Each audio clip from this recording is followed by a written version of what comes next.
don't even understand your own argument. You can't read stuff. I'm for her. Actually, the Lord told me. Actually, the Lord wants her to know how much He loves her. I don't care what happens. To be empowered, to choose life. We are ready to stand with her, journey with her, so she can be a mother, finish her education, be a mother, pursue her career. Children are not leaders. Our goals and our dreams. And I'm so excited because we celebrate our awesome father who's the author of all life. So I want you guys to join me before the dance party. I'm going to sing 3 refrains. I'm not a singer, so I hope you join me. And Jesus loves the little children. And if there's anything you want to add, please go ahead. Thank you so much. All the children of the world, red and yellow, black and white, Jesus loves the little children.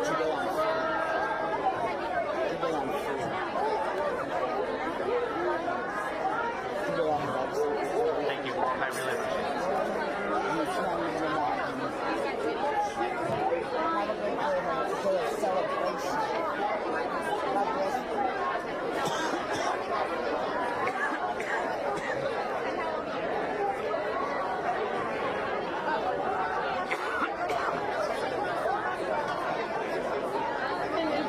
Jesus loves the little children of the world. Welcome to an America that will welcome every child. Oh my gosh, Kristen hasn't spoken.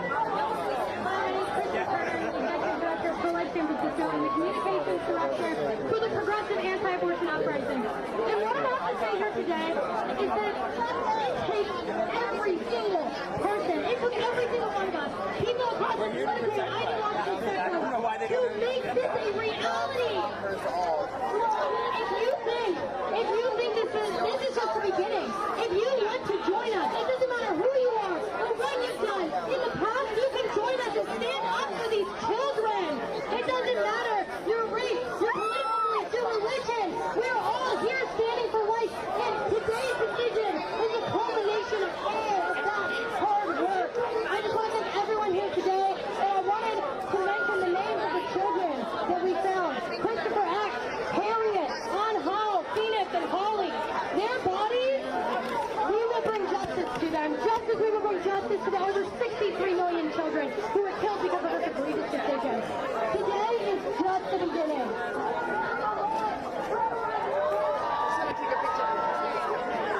Good morning. My name is John Quinn, K-O-H-N-Q-U-I-N-N. I work for Democrats for Life of America. We are building the future's bipartisan pro-life consensus. Democrats for Life have been here every step of the way. We've had elected pro-life Democrats who've cast important votes for every step of the pro-life movement, and we're going to continue. We just nominated a pro-life Democrat to run for governor of Alabama. White women are privileged. Right. White women are privileged. Right. You get an abortion. And reject it. Drive it back. The federal government to restore legal abortion practices across this country now. Women's rights are in our hands. Legal abortion upon the earth.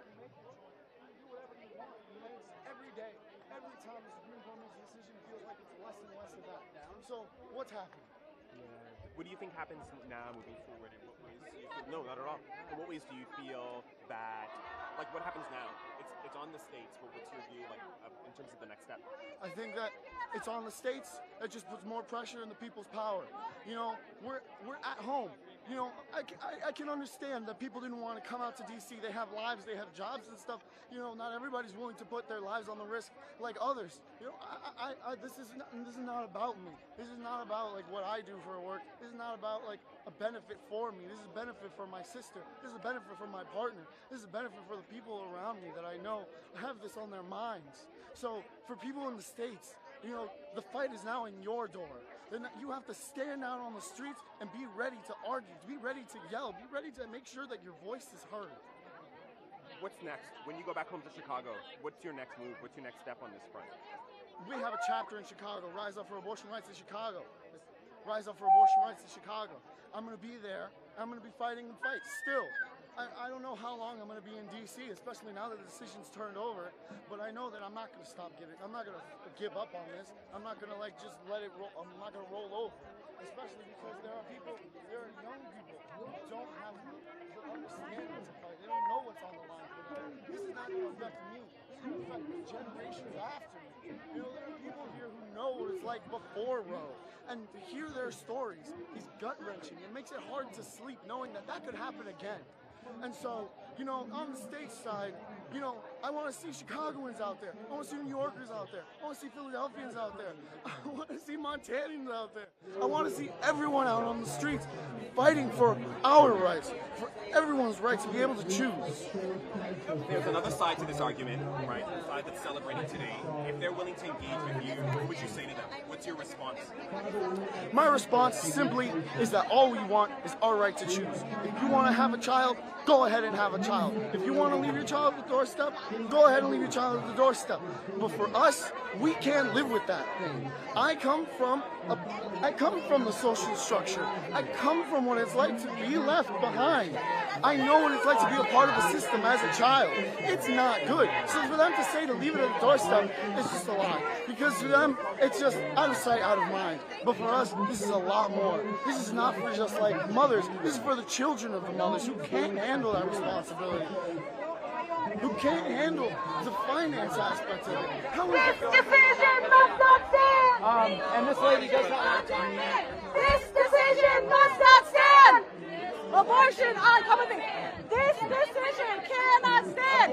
Legal abortion must not stand! This decision cannot stand! Legal abortion must stand! Legal abortion on demand! This decision must not stand! This decision must not stand! Legal abortion on demand! Legal abortion on demand! This decision must not stand! This decision must not stand! Legal abortion on demand! Legal abortion on demand! This decision must not stand! This decision must not stand! Legal abortion on demand! Legal abortion on demand! This decision must not stand! This decision must not stand! Legal How do we fight this? What do we do? Legal abortion on demand! This decision must not stand! This decision must not stand! Legal abortion on demand! Legal abortion on demand! This decision must not stand! This decision must not stand! Legal abortion on demand! Legal abortion on demand! This decision must not stand! This decision must not stand! Legal abortion on demand! Legal In the abortion Catholic Bible, on demand! it's just before Genesis. So you missed that. Hey Jeff, so Rick's gonna grab a different camera. We've been so.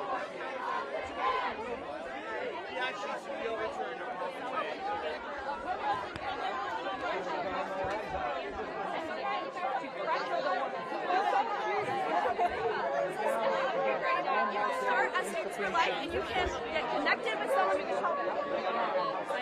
Individually react to this decision. The cause that we have dedicated our lives to. And what is it? So amazing. Yeah. Thank you. I love you. I'll talk to you soon.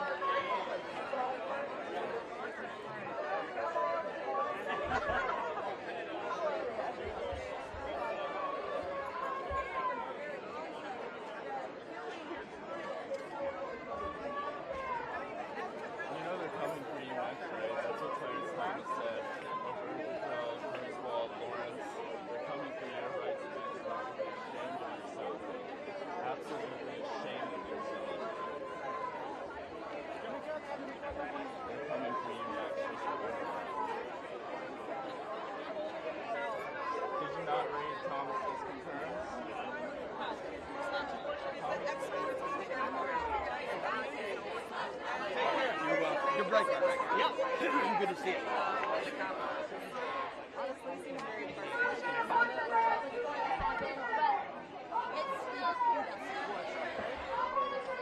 I'm waiting for producer to. I just feel a lot of disappointment and I feel a lot of fear. I'm from Texas. In Texas, they're criminalizing abortion within the next couple of days, so up to life sentences in prison for abortion providers. And I'm very afraid that I'm just very afraid of the reality that brings. Yeah, I mean, for a lot of women, it's saying that this is something that is 50 years. I mean, what are your thoughts on that? This has been established for 50 years.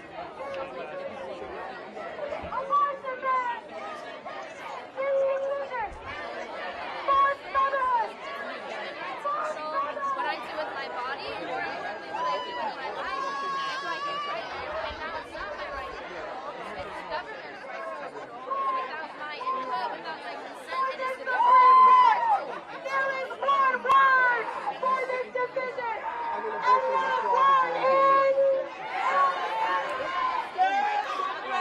On the grave! Oh, gross!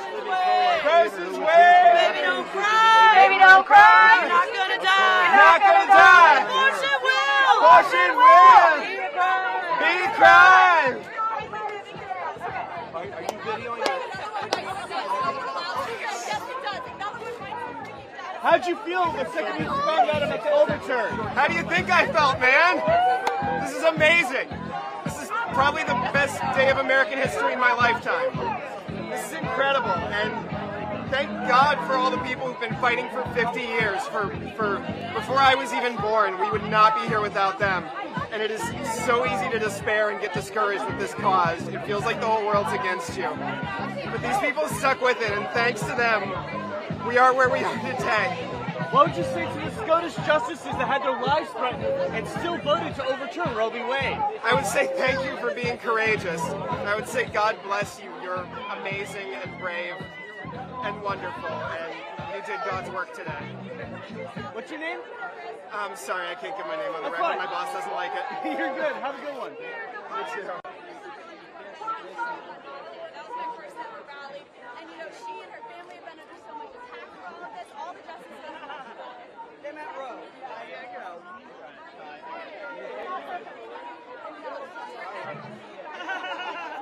It's okay. I was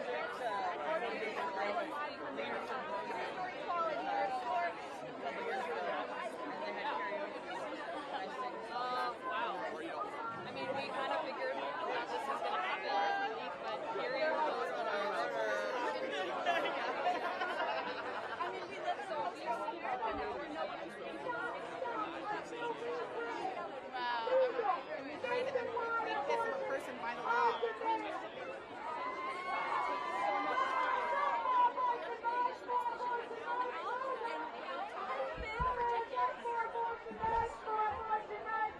I can't give my name, but sure. Rise up for abortion rights, for abortion rights, rise up. Rise up for abortion I'm rights, absolutely for abortion ecstatic. rights, rise up. I'm shedding tears of joy. Rise up. Rise up for abortion rights. What was the for abortion alternative? rights. Oh, I'd have been devastated. I'd have been furious. But at the end of the day, it really doesn't make a difference. Our job as pro-life people is to keep working to advance the pro-life cause legally and culturally. So if the decision went the wrong way today, it would have been get up tomorrow morning and keep working for life. If the decision went the right way, same thing. Get up tomorrow morning, keep working for life. Well, if they don't burn the city down tonight, I'm certainly hoping that the police are able to keep the city safe tonight, because I think that they're very angry. And I'm hoping that their demonic rage doesn't result in too many people being hurt or too much property being destroyed. Yeah, unfortunately I can't. It's a work policy. Thank you.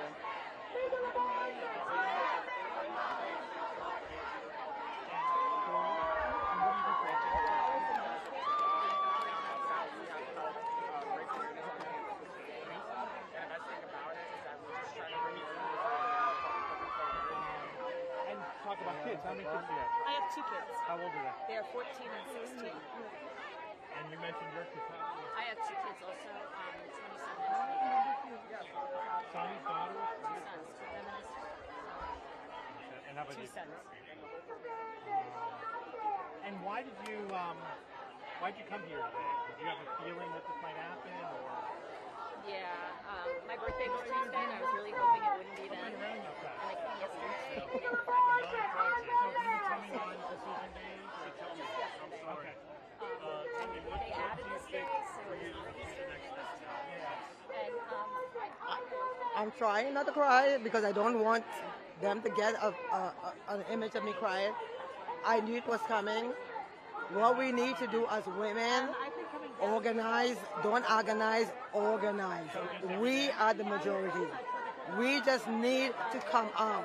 The fact that the, like what, 50 million women, who are 64 million people who are going to be affected by this, not even what, half a percentage seem to care. This is why it was able to overturn. We, the people who it is going to affect, need to come out into the streets and demand that 6 people do not dictate our lives based on their religion.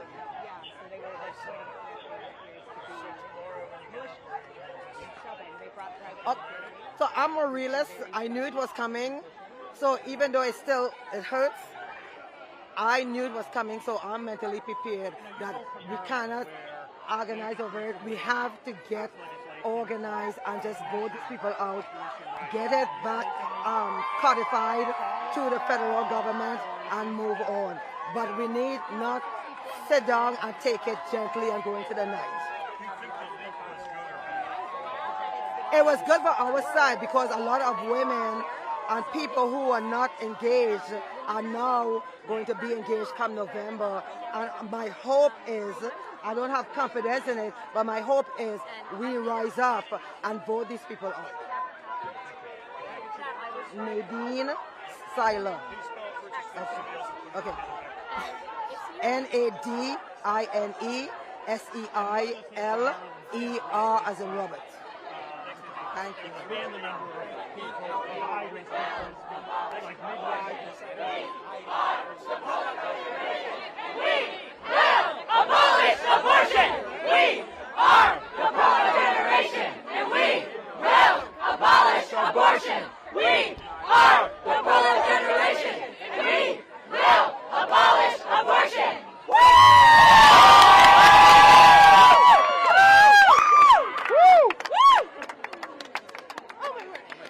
My goal is to lose my voice.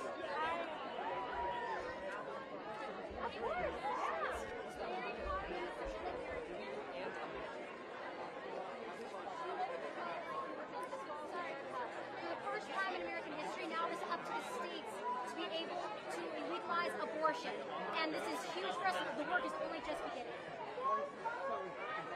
Because the right to life is the first of human rights. Life is the greatest gift we have been given, and if we don't have the right to life, no other rights exist.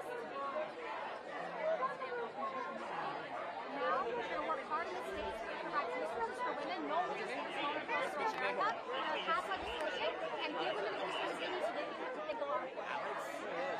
We did it, bro. Hey! I'm excited, man. Me too. We go crazy. I just have to call my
We are not your incubator. We are not your incubator. Fuck the courts and the legislature. Fuck the courts and the legislature. We are not your incubator. We are not your incubators.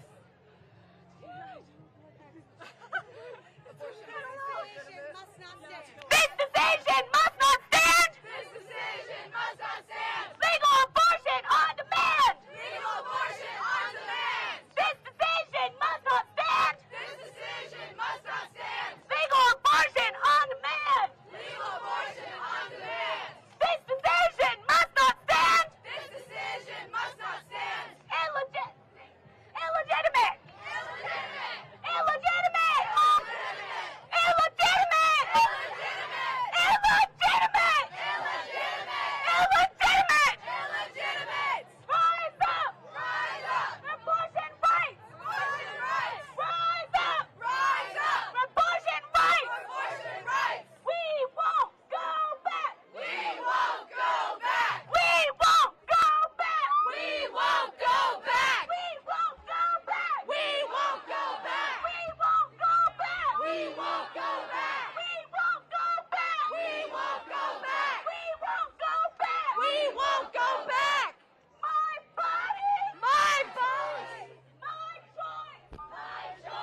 decision went.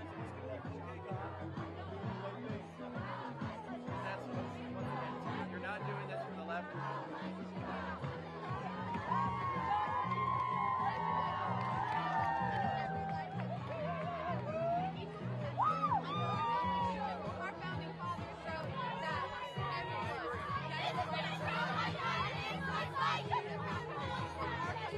This is what a pro-life evidence looks like!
It's so dramatic. It's not going to be like this for weeks. Maybe a couple of days.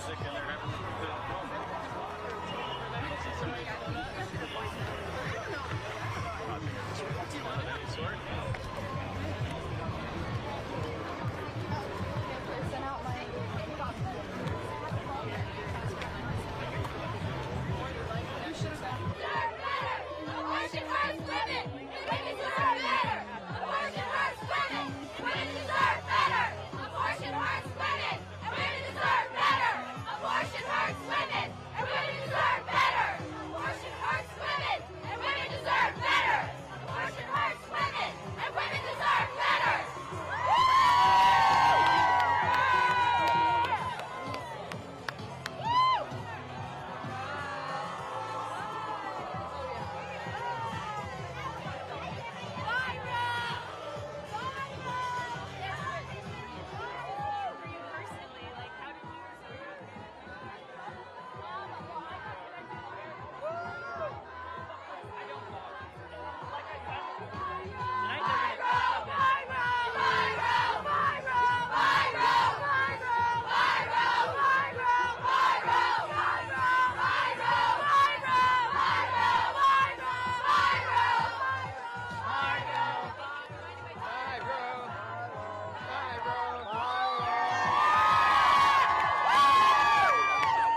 v. Wade is no more. Hey, hey, ho, ho.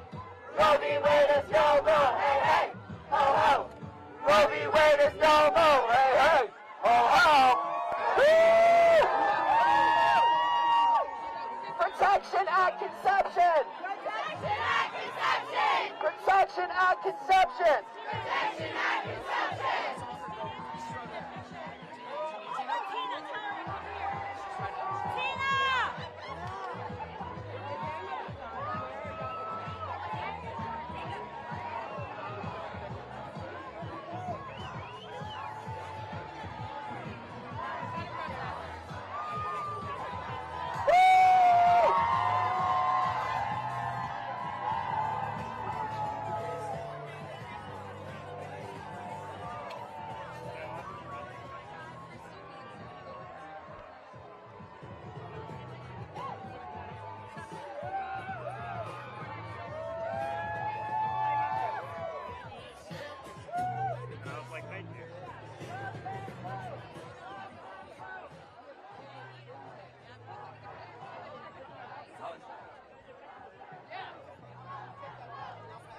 Personal capacity that we're talking about.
Democrats in Congress march today to protect our women, to keep the government out of our bedroom and out of our doctor's office.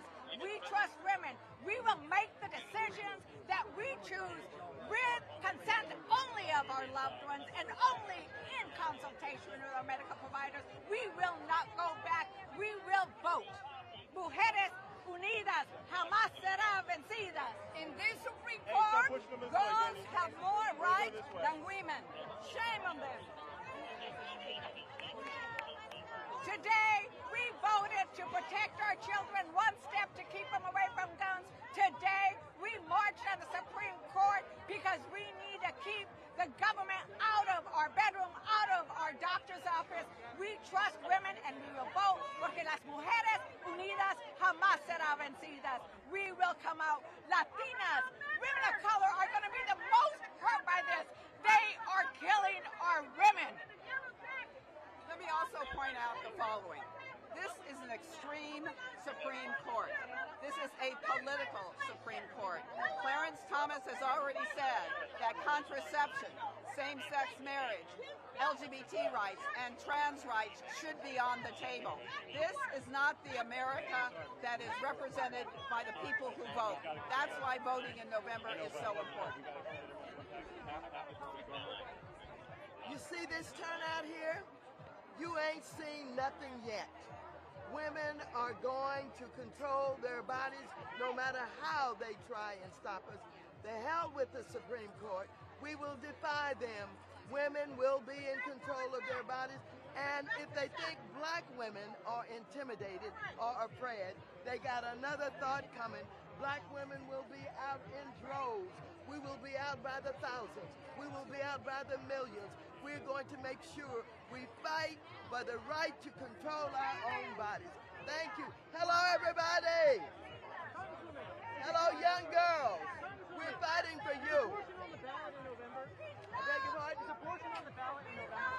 I don't know what's happening and where they're going with this, but we're going to take every effort and try everything we can to overcome what they have done to us today. Let me add this. Women are not fighting alone.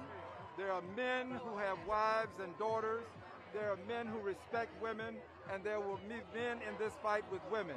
This is not over. It's just the genesis of a new beginning. It's not over. It's not over. We're not going back. But right now we're going back to the Capitol to pass a gun legislation. Yes. Our children. We protect our children. We protect our women. That's who we are. We gotta go.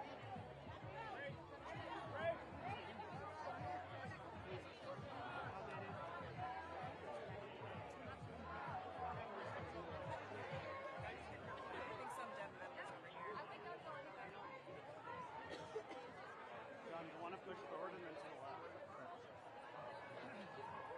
They're going to bring it back into the Capitol.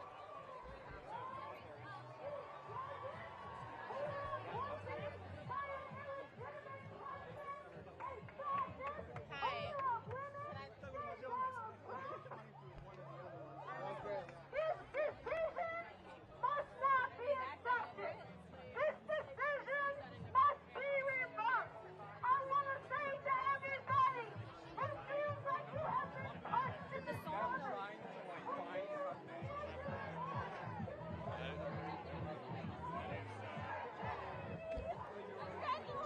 Congratulations! We did it. We did it. Oh. I'm so glad we could, like, this happened today. My baby.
Babies never choose to die. Pro-choice a fucking lie. Babies never choose to die. Pro-choice is a fucking lie. Babies never choose to die. Pro-choice is a fucking lie. Babies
That's fair. Abortion is oppression! Abortion is the fucking law! Babies never choose to die!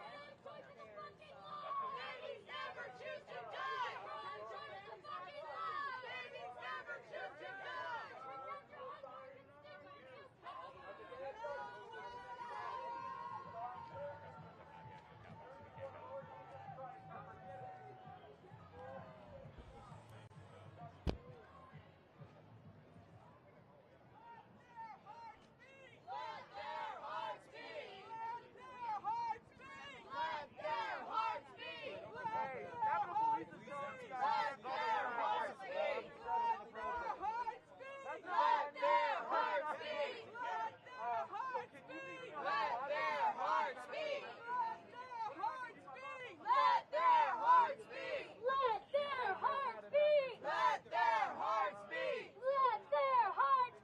Let their hearts beat! Let their hearts beat! Let their hearts beat! Hell no, we don't need Rome! Hell no, we don't need Rome! Hell no, we don't need Rome! Hell no, we don't need Rome!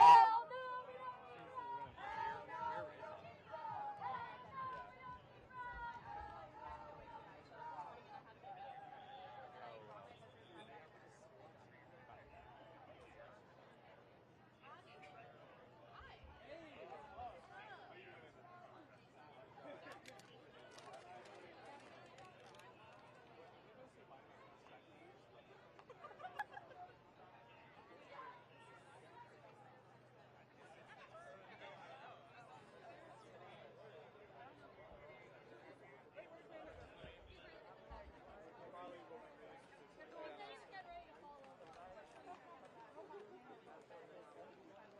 Terrible day for that.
The natural death they have seen. Why don't you protect them in the womb?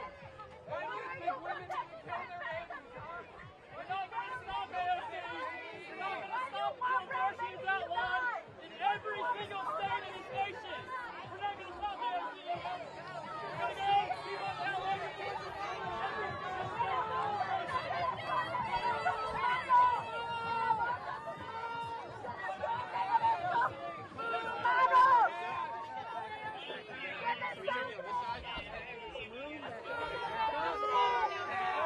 single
into. But you know what we decided to do? To build it back up.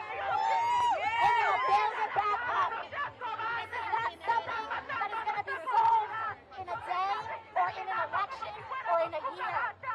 Because we got to strap in. This is a generational fight. This is not instant gratification. But you know what? A lot of these institutions were built on a very creaky foundation. And so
Abortion rights, baby.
need.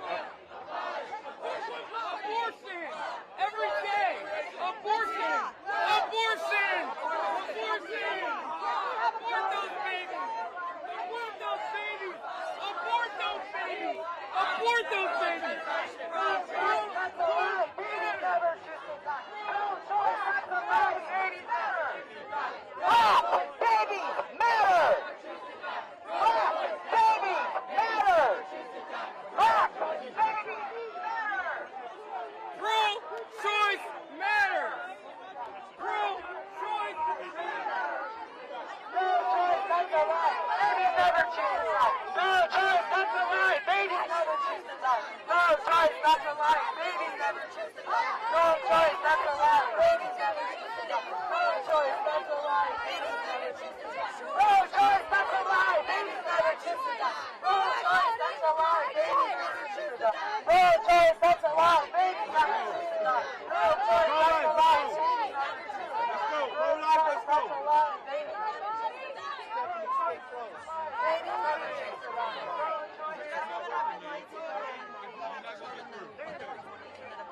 My body, my choice.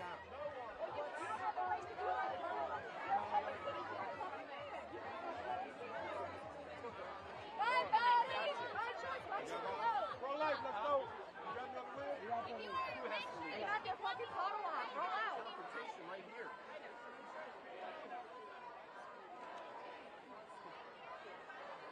Can you hold on to this?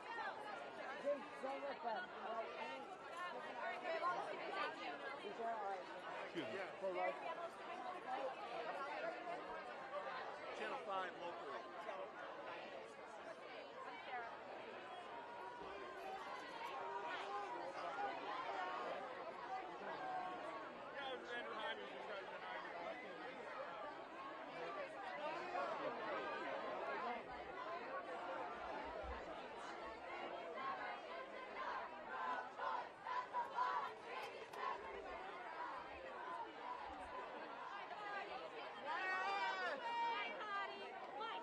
Go back to where you came from.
No,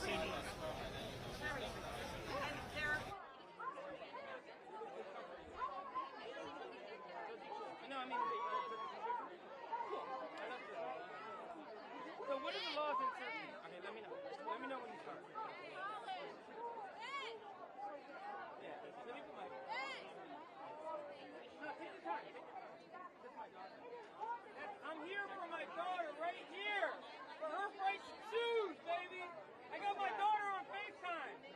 My 9-year-old! My 9-year-old! Videotape me right now. Videotape me. My 9-year-old! My 9-year-old is on FaceTime. She says she wants the right to choose. My 9-year-old! I love you! I love you, baby! My 9-year-old's on FaceTime. She wants the right to choose. I love you, man. She wants the right to choose. My 9-year-old is on FaceTime. Say hi to my 9-year-old. Say hi. Aaliyah. Her name's Aaliyah. She's 9. Aaliyah wants the right to choose. Yes. My body, my choice. Get away from me. Why don't you want to have a conversation? Because I don't want to talk to you. Excuse me. You're stepping on my mat. Come on. You want your 9-year-old to be able to have an abortion? Abortion rights are human rights. When do human rights begin? When the mother chooses, do you know anybody who's been raped? Yes. So then, are you going to let the woman live in torment with the baby that she had through a rape? When do human rights begin? Why do humans have rights? Because they're human? Yes. No, they're not human yet. Science says they're not human to after 5.5 weeks. Science. What science are you talking about? Science. Yeah, a human egg and a human sperm coming from human parents a fetus is not is alive. going to produce human offspring. So what? Well, yeah, in about longer than 6 weeks. Yeah. 5.5 weeks. Look at the gestation period of a woman. It's a piece They of fleshy follow material. after their kind. Fleshy material.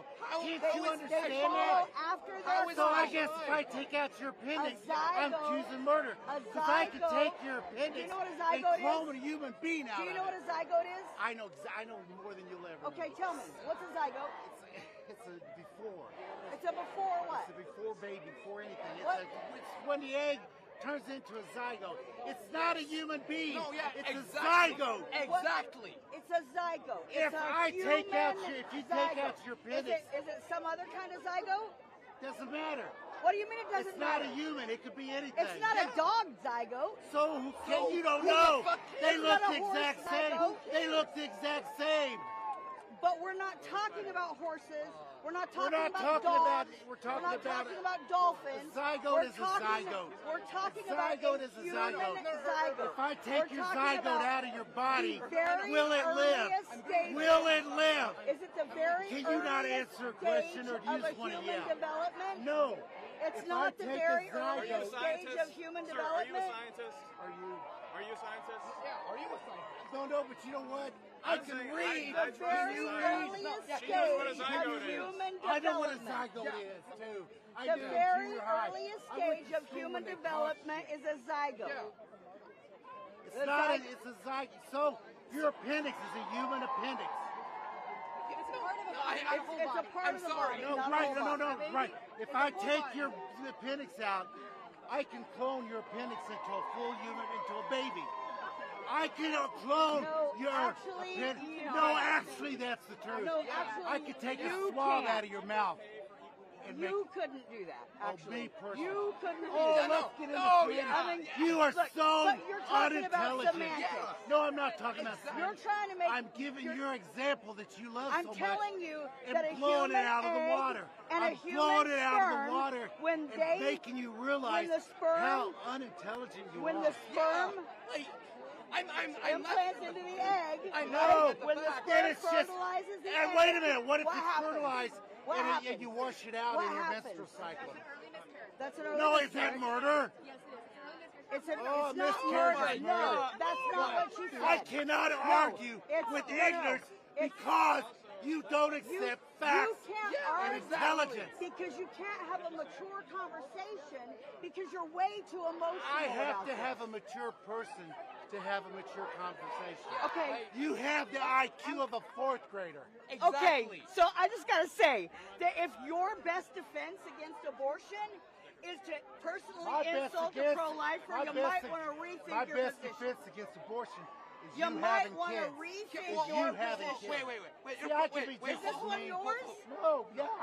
I like you. I'm not mean. I'm not trying to be mean. I'm trying to have a mature But you conversation. don't listen to logic Hold and on. reason. If you're pro-life, You disavow if you're science. You disavow every analogy you use, which is a fourth grade analogy. I have a question. I have a question. Biologists agree You have that what? life begins at conception. You have a biology degree. More than 95% You have a biology degree. of What biologists school? agree.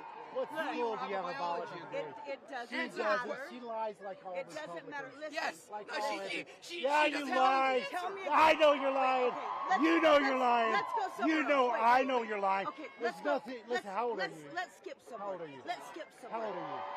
Let's think about it this I'm way. 66. I've argued with people like you for 50 years, and you can't argue You've with been- ignorance. You've been pro-abortion It's either for ignorance. 50 years. No, I'm not pro-abortion. Well, what? I'm pro-choice. You're pro-choosing to end the life of a human being. No. Okay. See, you guys always got to go back to the bullshit. Is it alive? No, it's not It's alive. growing? When- 6.5 weeks when it becomes viable outside the womb. Okay, you are not viable in Antarctica to start making clothes. What do you mean I'm not viable? It's not criminal. My mom, she had the choice if she wanted to have me, but she had the choice. She had me because she had the choice. How old are you? 66. She didn't have the choice. What state did your mom live in? Oh, there were abortions in 56. Oh, they weren't legal though. Oh, well, so what? They're not. That doesn't mean they weren't around. You're just making them so women can die at them. You Abortions think aren't women going to stop. don't die in abortions right now? No, What about Keisha no, Atkins? no. What about That's Keisha a lie. Atkins in New Prove Mexico? One What example. about- One Okay. example. Out of 260,000. 260,000. Where'd you get that number? That's what all you Republicans. Where did you get that number? I'm going How to do go you back know to that an I'm a example. Republican? You know What what? makes you think that I'm a Republican? George Washington used to jack off, so I guess we should all jack off. So You make no sense. You know that, right? You You're say not that making that's what any you say. sense. You don't make sense. I'm One saying example doesn't make it. that a human being Starts when it's viable outside the woman's body. Until then, it's a part of the woman's body. At what point does it magically become a human? When it becomes viable outside the human body, Why is it? it's only a piece of flesh before then. What do you If mean? it can't survive Do you know outside the that- woman's body, Do you know that it's Medical seven? technology advances to the point where you can go to an earlier point of pregnancy and save the baby, then a woman's rights change at that point. when it's viable If outside the medical body, technology naturally, changes, then a we woman's can right do changes, that. right? Can Yeah, you I be can make a consistent clone in out of your this out of your appendix. So if I take out your appendix, Hi, I can make a Haywood. clone out of it. Thank you. Appreciate it. Appreciate it. Appreciate you guys. Good, thank you. We appreciate the spot.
She's got no way.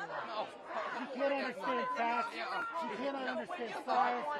She watches Fox News, I guarantee it. No, actually, I Oh, don't. Not at all. Not even close. No, actually, I don't. Not at all. Not even How did you close. hear about Shapiro? I was never even talking about Shapiro, so I don't know what you're talking about. Yeah, they did. I just talked about Shapiro. Pro-choice is not Are you okay? pro-abortion. Have you been drinking? I don't drink. Okay.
It just had the rest of my equipment, and it was my tripod bag. So,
I'm fighting hand to hand.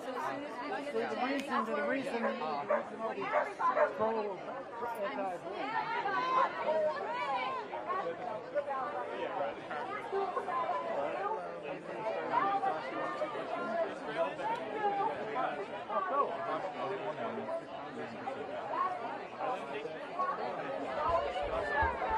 Yeah, but I don't want to use my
coming out. He's right there. He's right there. Where's Kevin? Where's Kevin?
That shirt is everything. Can I take a picture? Only if like we're in it together. I mean, I'm not. You need to lean in with your vote. Honestly, it's about. Right, it's just the shirts, not your faces. Love it. Thank you.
Fuck them kids.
This is the primary audio circuit for the Reuters live service.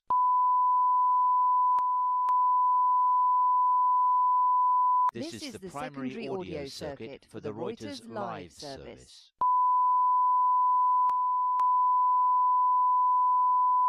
This is the primary audio circuit for the Reuters live service.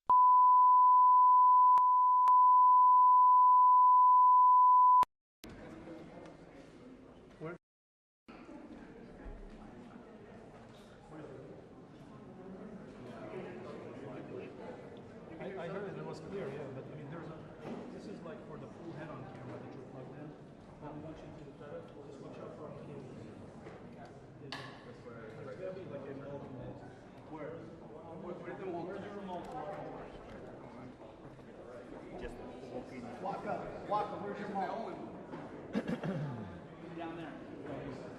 Can you show this gentleman? That's what we're trying to do. It's just a split six. Right there. Just a split six. That's the mall. It should be line level.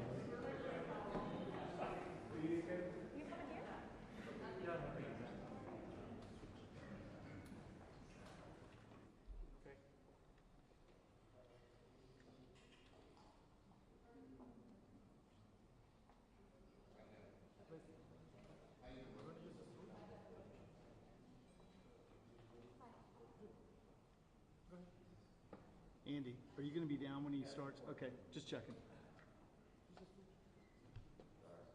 Just checking. Watch out for that Rafini girl. She's trouble.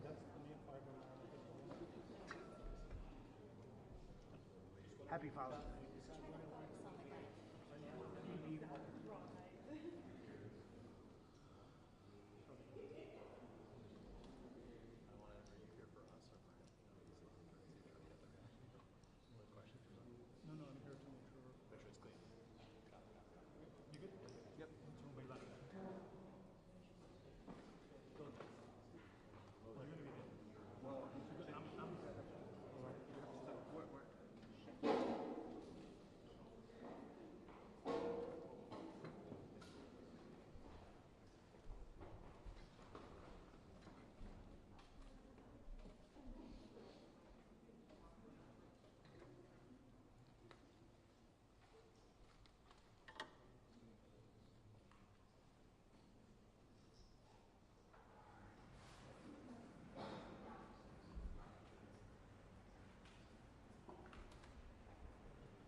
minutes.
Today is it's not hyperbole to suggest a very solemn moment. Today, the Supreme Court of the United States expressly took away a constitutional right from the American people that it had already recognized. They didn't limit it, they simply took it away. That's never been done to a right so important to so many Americans, but they did it. It's a sad day for the court and for the country.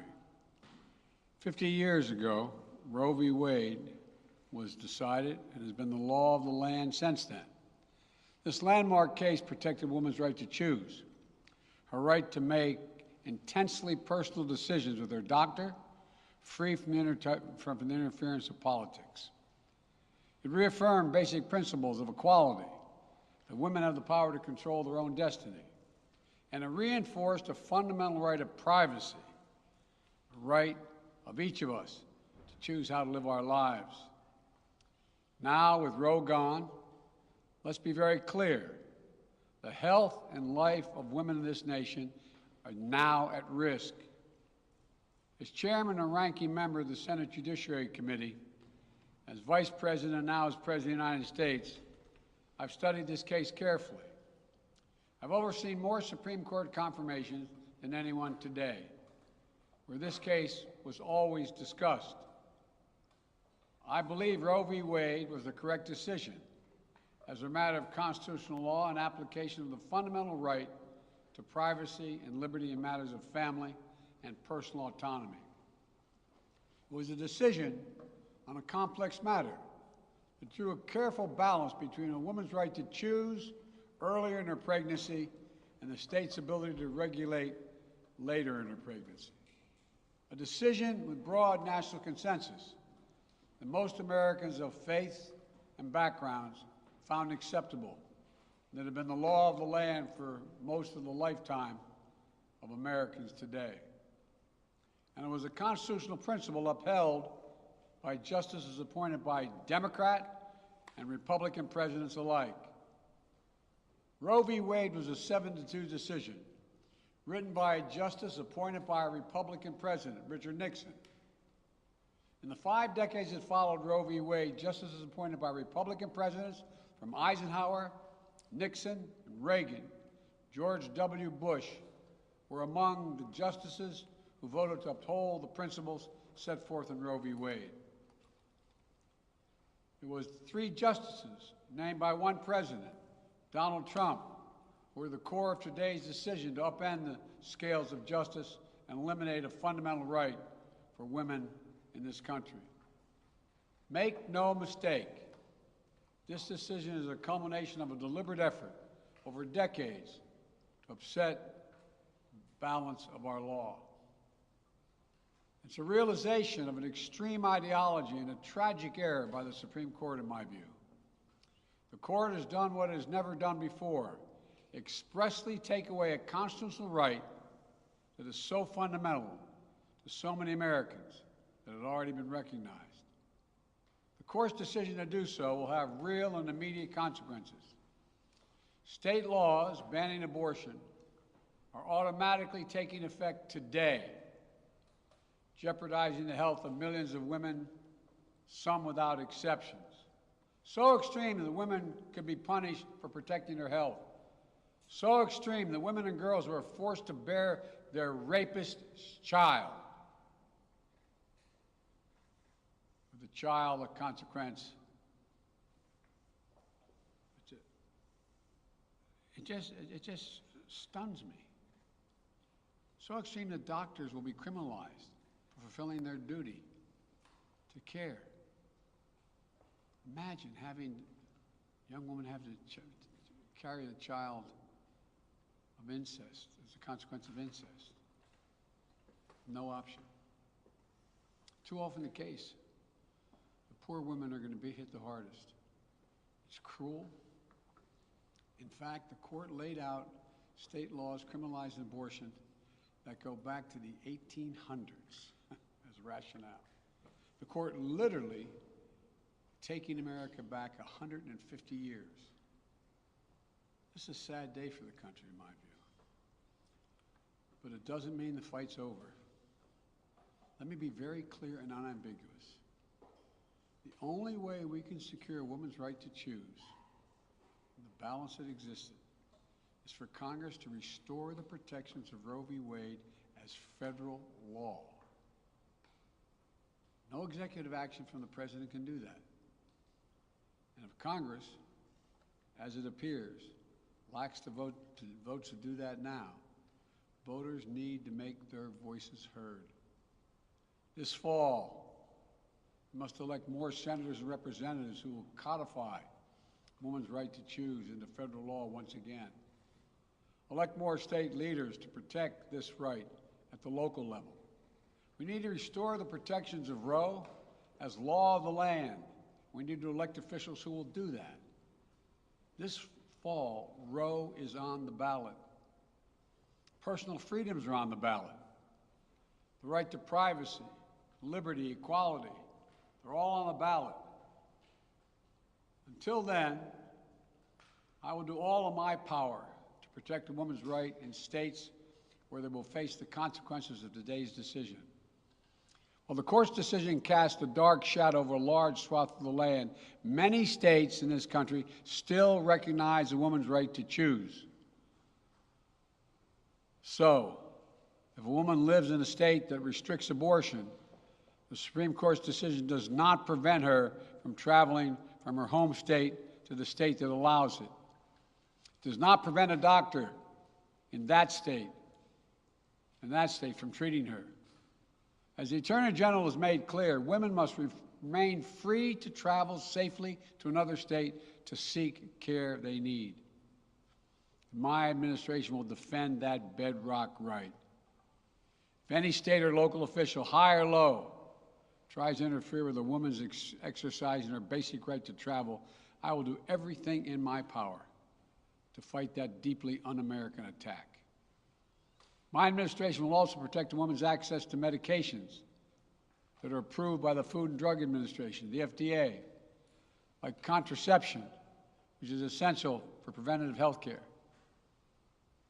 mifepristone, which the FDA approved 20 years ago to safely end early pregnancies and is commonly used to treat miscarriages. Some states are saying that they'll try to ban or severely restrict access to these medications. But extremist governors and state legislators are looking to block the mail or search a person's medicine cabinet or control a woman's actions by tracking data on her apps she uses are wrong and extreme and out of touch with the majority of Americans.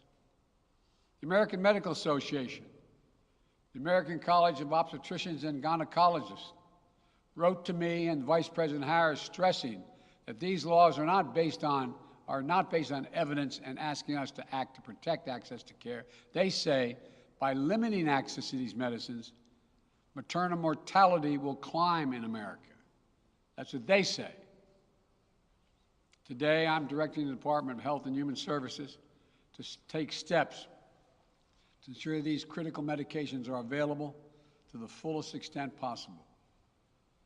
And the politicians cannot interfere in the decisions that should be made between a woman and her doctor. And my administration will remain vigilant as the implications of this decision play out. I've warned about how this decision risked the broader right to privacy for everyone. That's because Roe recognized a fundamental right to privacy that has served as a basis for so many more rights that we've come to take for granted, that are ingrained in the fabric of this country. The right to make the best decisions for your health. The right to use birth control, a married couple in the privacy of their bedroom, for God's sake. The right to marry the person you love. Now, Justice Thomas said as much today. He explicitly called to reconsider the right of marriage equality, the right of couples to make their choices on contraception. This extreme and dangerous path the court is now taking us on. Let me close with 2 points. First, I call on everyone, no matter how deeply they care about this decision, to keep all protests peaceful. Peaceful, peaceful, peaceful. No intimidation. Violence is never acceptable. Threats and intimidation are not speech. We must stand against violence in any form, regardless of your rationale. Second, I know so many of us are frustrated and disillusioned that the court has taken something away that's so fundamental. I know so many women are now going to face incredibly difficult situations. I hear you. I support you. I stand with you. The consequences and the consensus of the American people, core principles of equality, liberty, dignity, and the stability of the rule of law demand that Roe should not have been overturned. With this decision, the conservative majority of the Supreme Court shows how extreme it is, how far removed they are from the majority of this country. They've made the United States an outlier among developed nations in the world.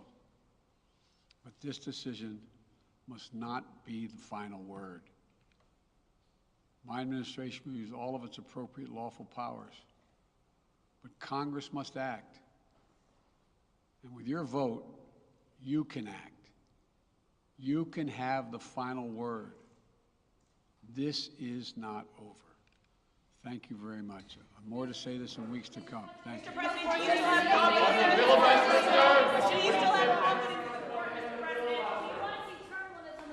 Is the Supreme Court broken? Is it broken?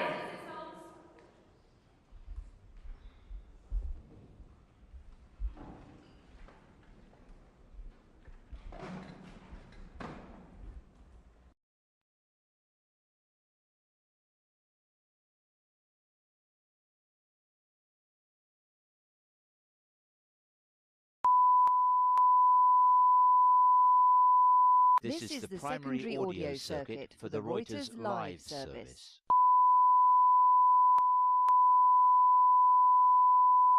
This is the primary audio circuit for the Reuters live service.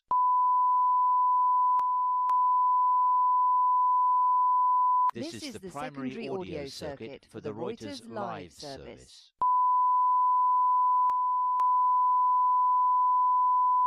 This is the primary audio circuit for the Reuters live service.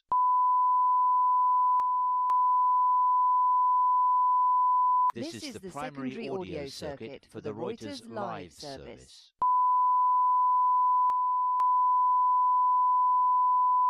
This is the primary audio circuit for the Reuters live service.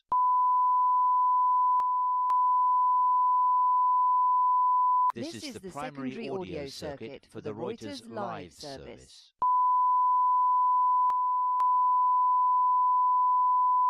This is the primary audio circuit for the Reuters live service.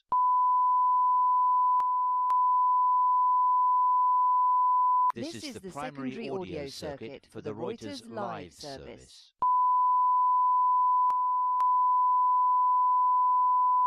This is the primary audio circuit for the Reuters live service.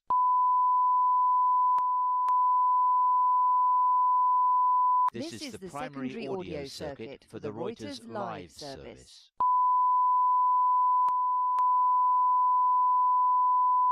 This is the primary audio circuit for the Reuters live service.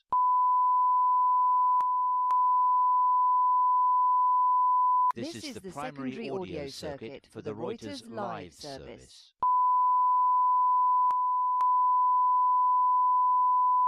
This is the primary audio circuit for the Reuters live service.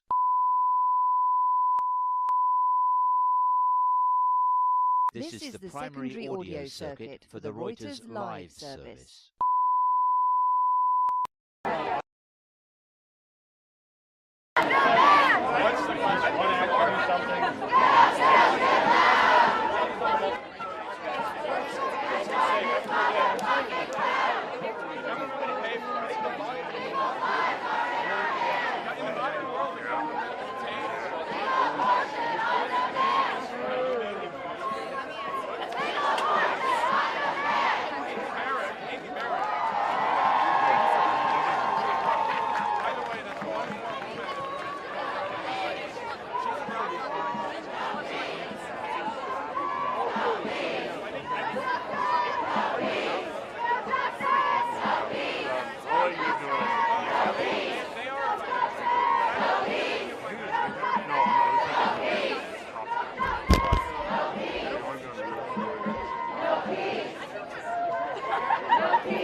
mean, I'm rolling, but you're fine.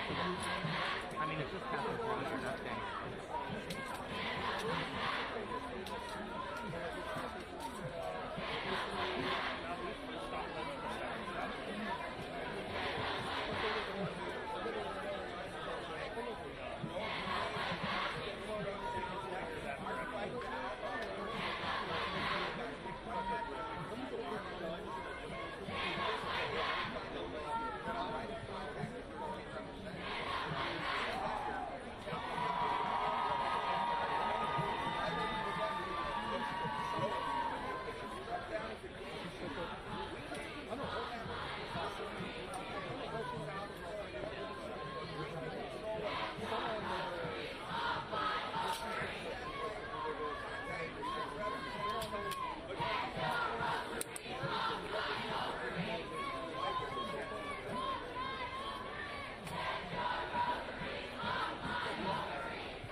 Bible says at that time, you were about hope. Do you have hope? There's no hope in this. There's no hope in killing babies. Have you ever been to, some of you have been, some of you have aborted your children. Has it been growing? Abortion provider. Have you seen how they come out? They always come out wounded, beaten up. I talked to a woman the other day. 25 years later, she remembers the child she murdered. It doesn't have to be that way. Make sure you have your ID when you come back. Yeah, I got it. Thanks.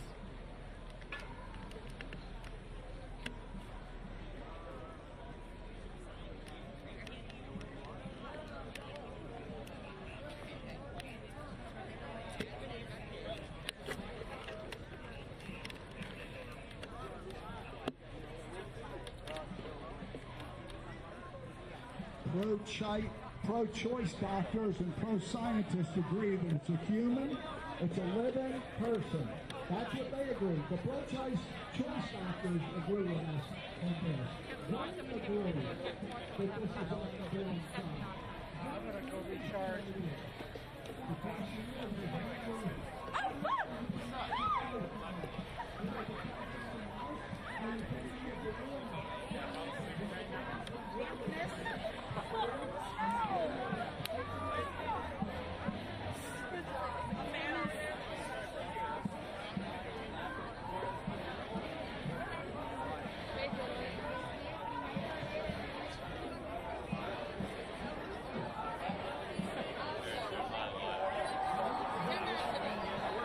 Legislatures all across the country. Awesome! Yay! Yeah. This is a wide open door for us to go through.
That's a cow being inseminated.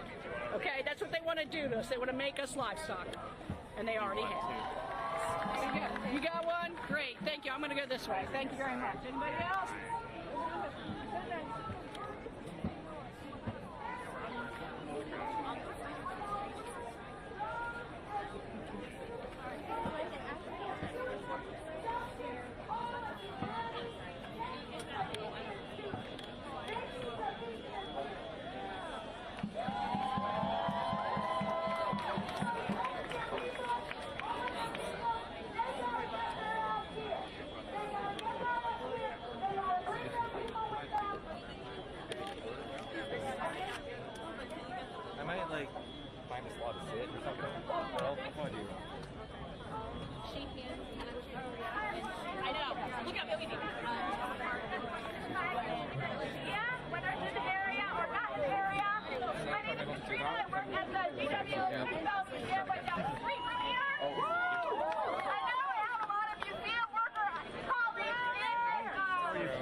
Who here goes to GW? We go here so we can show up and get loud. There's a little stand over there in the corner. You're fucking corporation. We're here to organize. I gotta go that way. Show up and show out.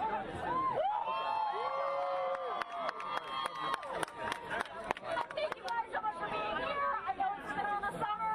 It's hot. Make sure you hydrate. Take care of yourself. Let's do this thing, guys. I'm at GW Law, and I thought I wanted to work for the federal government, but now, Emily, I need to talk to you because I'm coming to the ACLU. I moved to America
Hola a todo el mundo.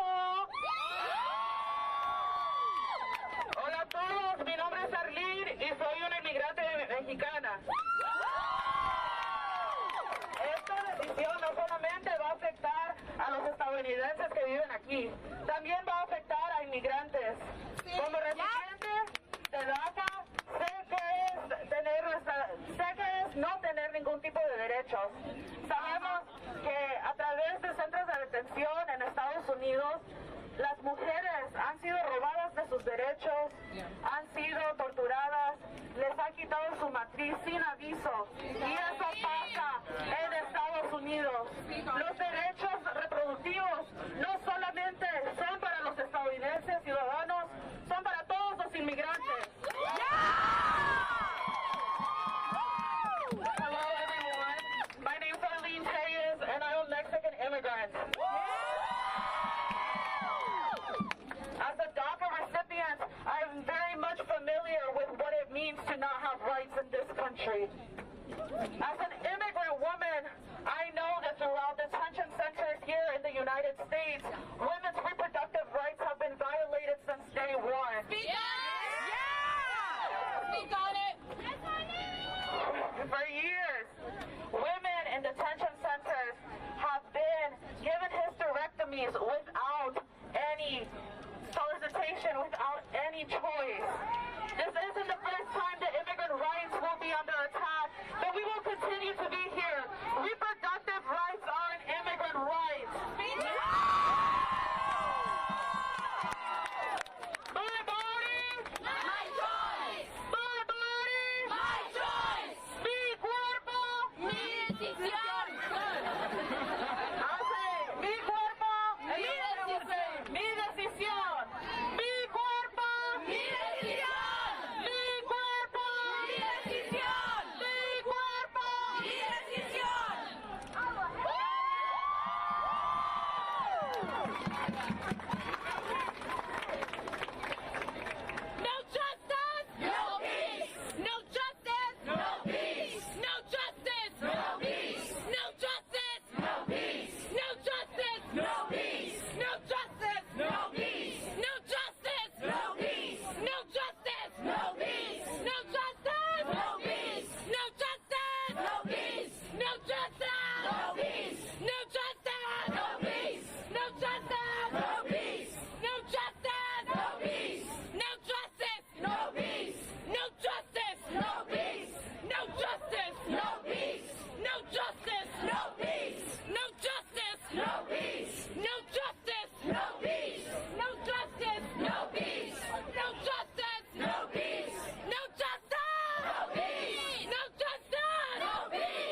beat to it, okay?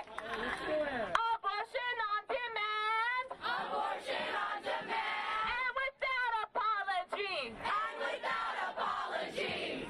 Without this basic right. Without this basic right. Women can't be free. Women can't be free. Abortion on demand. Abortion on demand. And without apology. And without apology.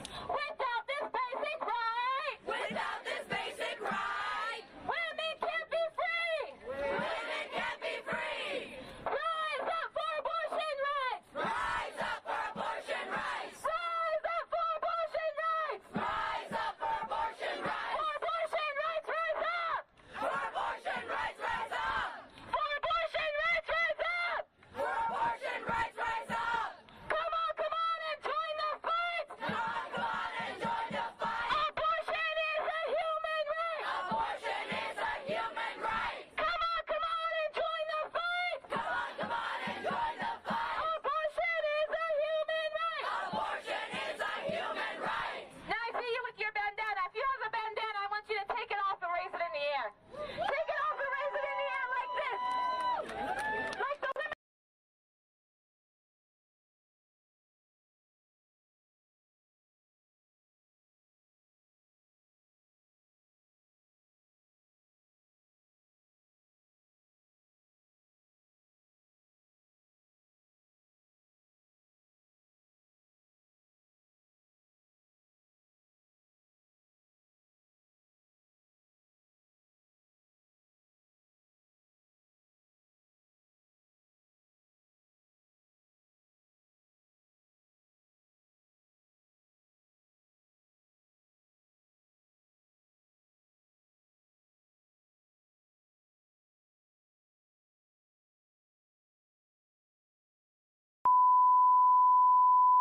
This is the primary audio circuit for the Reuters live service.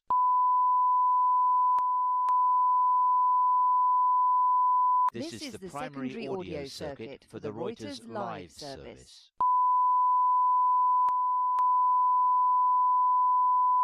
This is the primary audio circuit for the Reuters live service. This is the primary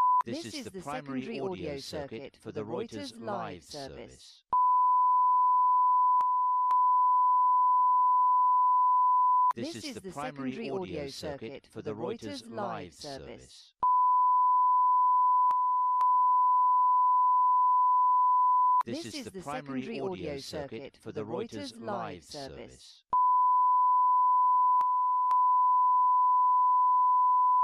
This is the primary audio circuit for the Reuters live service.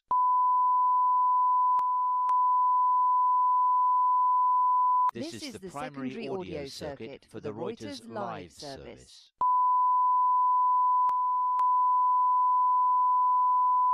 This is the primary audio circuit for the Reuters live service.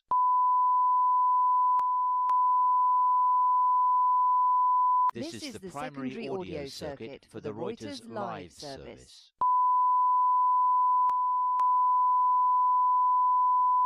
This is the primary audio circuit for the Reuters live service.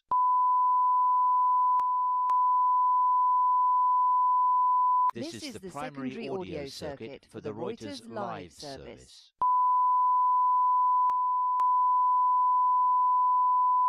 This is the primary audio circuit for the Reuters live service.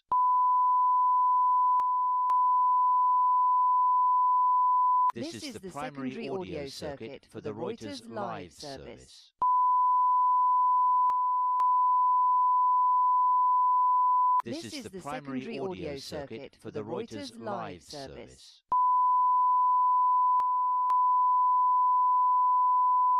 This is the primary audio circuit for the Reuters live service.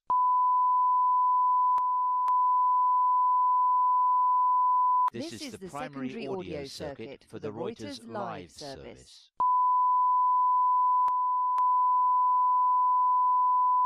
This is the primary audio circuit for the Reuters live service.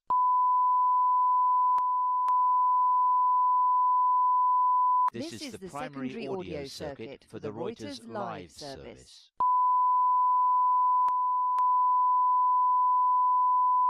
This is the primary audio circuit for the Reuters live service.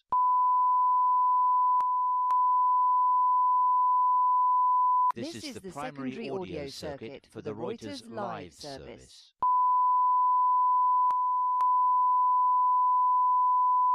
This is the primary audio circuit for the Reuters live service.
this one. Yeah, that one's line. That one's mic. It's line. Oh, it's all line? Oh, it is? Oh, they told me something different. I'm sorry. That's okay. Yeah, they told me mic line. Yeah. Okay. Good to know, actually. It saves me a little.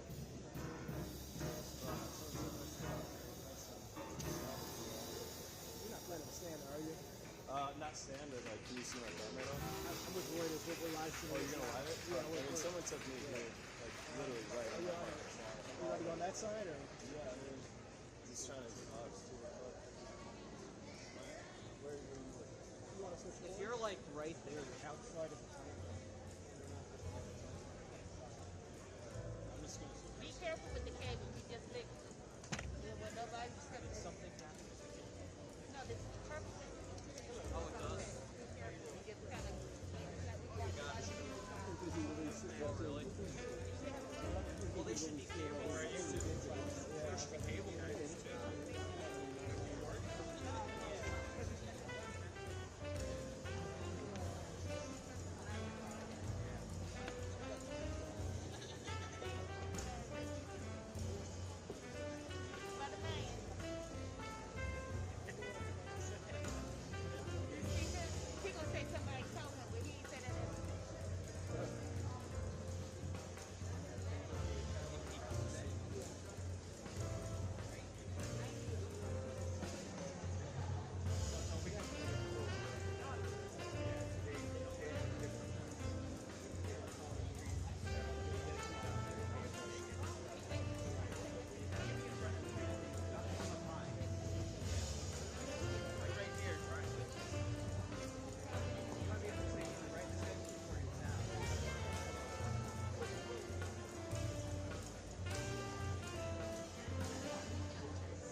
This is the primary audio circuit for the Reuters live service.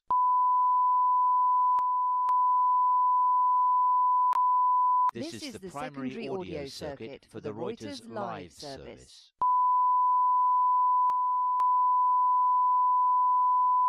This is the primary audio circuit for the Reuters live service.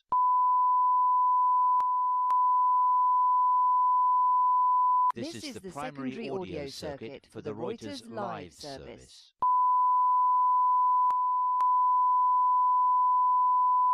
This is the primary audio circuit for the Reuters live service. United, we're not defeated!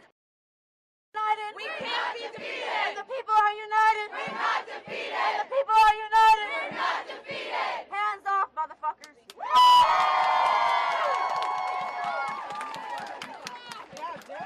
Hey, I'm from Rise Up for Abortion Rights. I come here from Detroit. And I come here from a different generation than most of you. And what I want to say here is, people will unite and will never be defeated if we're united around the right fucking thing. The thing that needs to be done.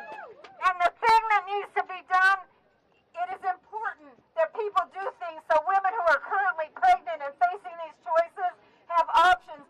But we are not going to be able to solve that problem for all the millions of women unless we get out in the streets and we say this Supreme Court is illegitimate. Fuck yeah!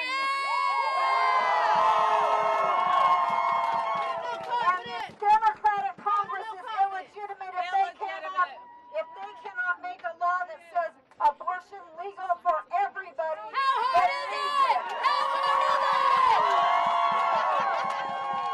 So, as far as I'm concerned, we're not going, and our main task can't be to get dollars here and there to transport people to Michigan where I live, while meanwhile they're trying to take away the right to abortion.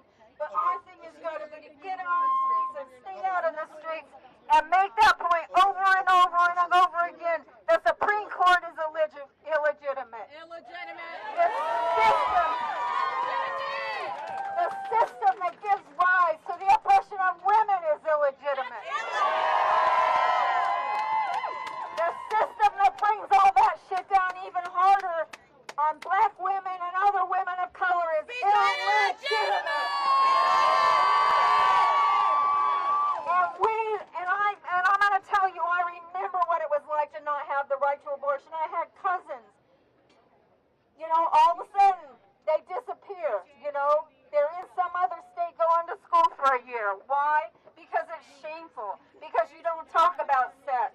You don't, all these things are shameful. You hide it. And this is what these people are talking about when they're talking about doing vaginal searches and all this other bullshit, proving, making people drop their pants to prove they do or don't have a dick. All this shit is fucked up and we can't put up with it.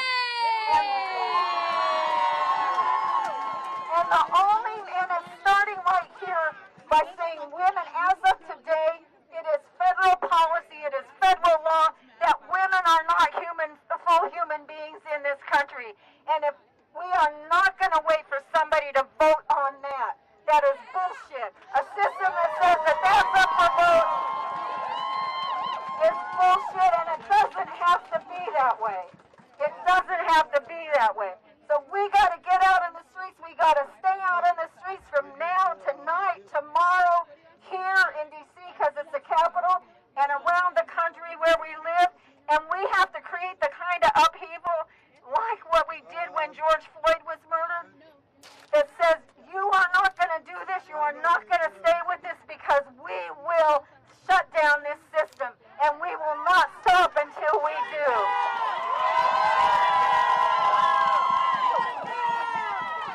Rise up for abortion rights! Rise up for abortion rights! For abortion rights, rise up! For abortion rights, rise up! Rise up for abortion rights! For abortion rights, rise up! Rise up for abortion rights! For abortion rights, rise up!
for abortion, rights rise up.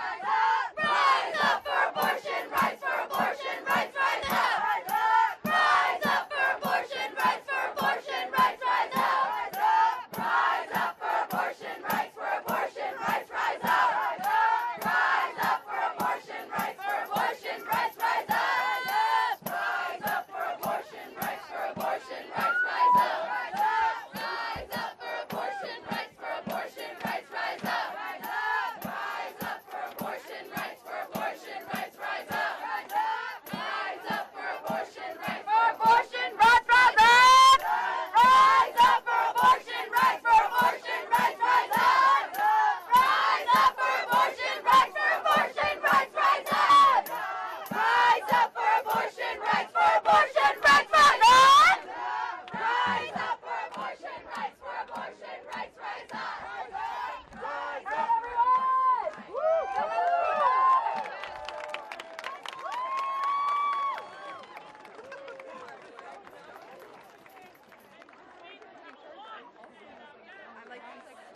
My name is Aurora, and I come all the way from Alaska, USA. I'm here for a completely different thing, but I just want to say that overturning this is not going to be the beginning or the end. They will take away everything from us. I am going to marry my girlfriend, and you will not take that the fuck away from me. This is bullshit! Do you expect me to feel safe? Do you expect me to want to live in this fucking country? You can't even give me my own damn rights! Fuck you! I belong to be here, and I belong to be seen. I deserve to be heard, and I deserve to have an abortion if I fucking need one!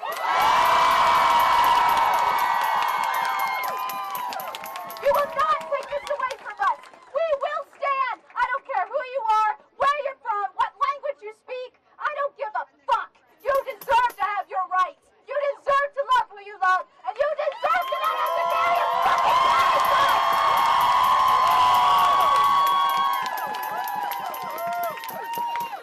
Right, Aurora, that's right, baby. I don't want to have to be here, and this is the saddest day of my fucking life. Why do I have to be here to tell you the fucking common sense that you need? Make this right. I am too young to have to be here.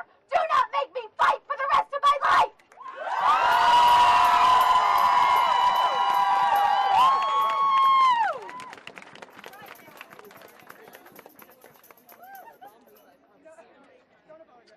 On behalf of everyone with disabilities, this is Liz.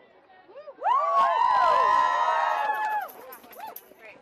Hi everyone, my name is Liz. I'm a person with a disability, and so often disabled people are overlooked by the government. They don't really give a shit about us.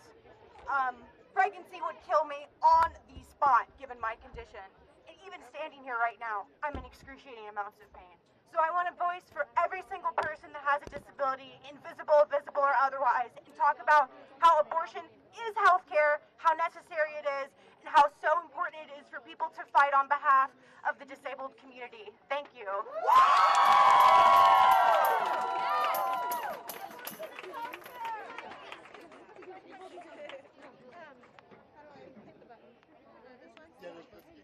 I'm Jackie, and I'm from Kansas, and I just have to say, if these people actually cared about women's rights, then why aren't they funding birth control? Why aren't they funding contraception? Why aren't they talking about sex education? Why are we talking about sex like it's something that we're fucking humans and we all do?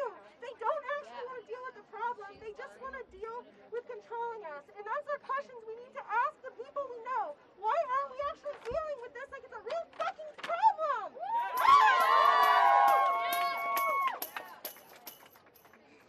Look, there's a lot of ways that people can donate. One of them is for people to bring food. So these are Yeah, bring us lunch. Whose streets? Our streets. Whose streets? Our streets. Whose streets? Our streets. Whose streets? Our streets. Whose streets? Our streets. Whose streets? Our streets.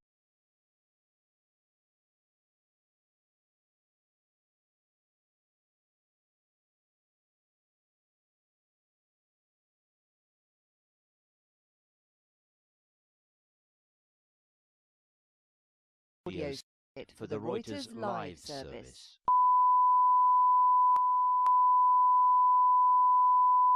This is the primary audio circuit for the Reuters live service.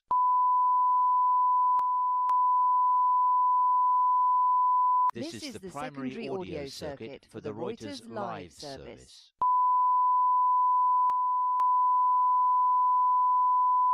This is the primary audio circuit for the Reuters live service.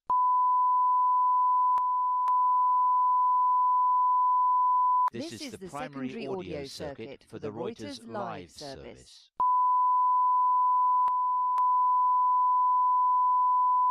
This is the primary audio circuit for the Reuters live service.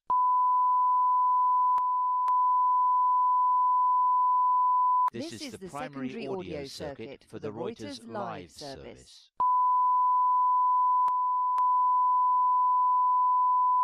This is the primary audio circuit for the Reuters live service.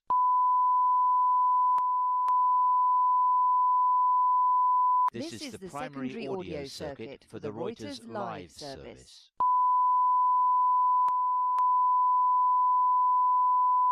This is the primary audio.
The event will begin momentarily.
Please welcome Congresswoman Lauren Underwood.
in suburbs, those with and without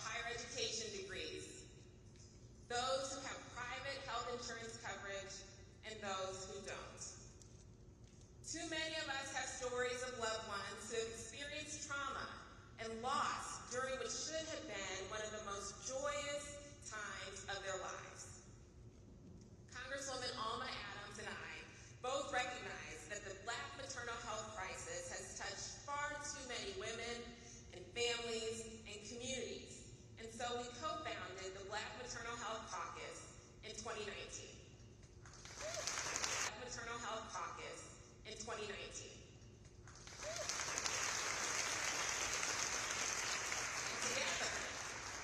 We wrote the Momnibus, a sweeping package of 12 bills to address the key drivers of maternal mortality. And I was so honored to partner with then Senator Kamala Harris to introduce the Black Maternal Health Momnibus Act in 2020. The Momnibus invests in empowering women at every stage of pregnancy. And through this work, we've made tremendous progress.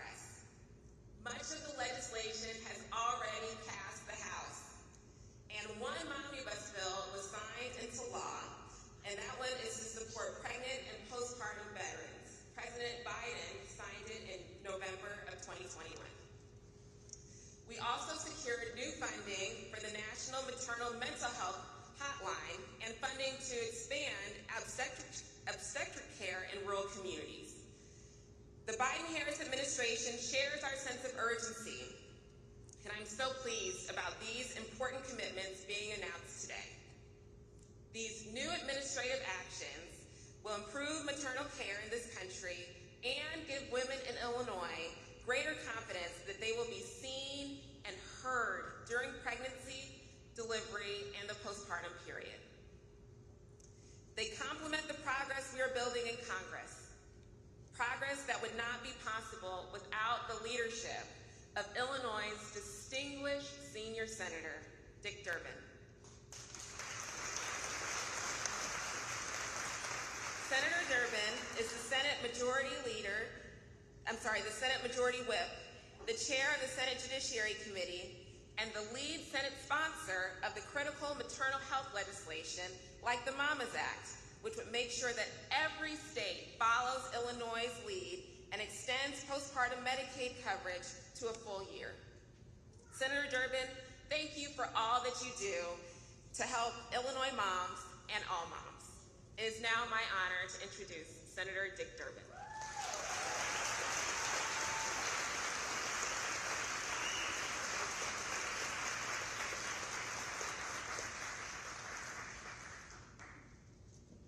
What a great Congresswoman Lauren Underwood is. She's an amazing asset to the state of Illinois, but to the United States Congress as well. To have her background as a nurse, NIH researcher, and somebody who understood the battle for the Affordable Care Act in the United States Congress is invaluable at this moment. We're lucky to have you, Lauren. Thank you for the kind words. And a nice introduction to me. My favorite introduction occurred years ago. I was going to a summer feeding program for kids in Chicago schools. Kids that ordinarily got school lunches, well, during the summer they offered them a real lunch as well. It was probably the best meal they had. And I went to visit this with some television cameras to advertise and promote it. And I looked around and there were tables full of kids, and I thought, no politician will miss this opportunity. So I went over and sat down with some second, third graders, and the television cameras followed me, and this one little girl looked at me and she said, "Who are you?" And I said, "I'm Dick Durbin." She said, "What do you do?"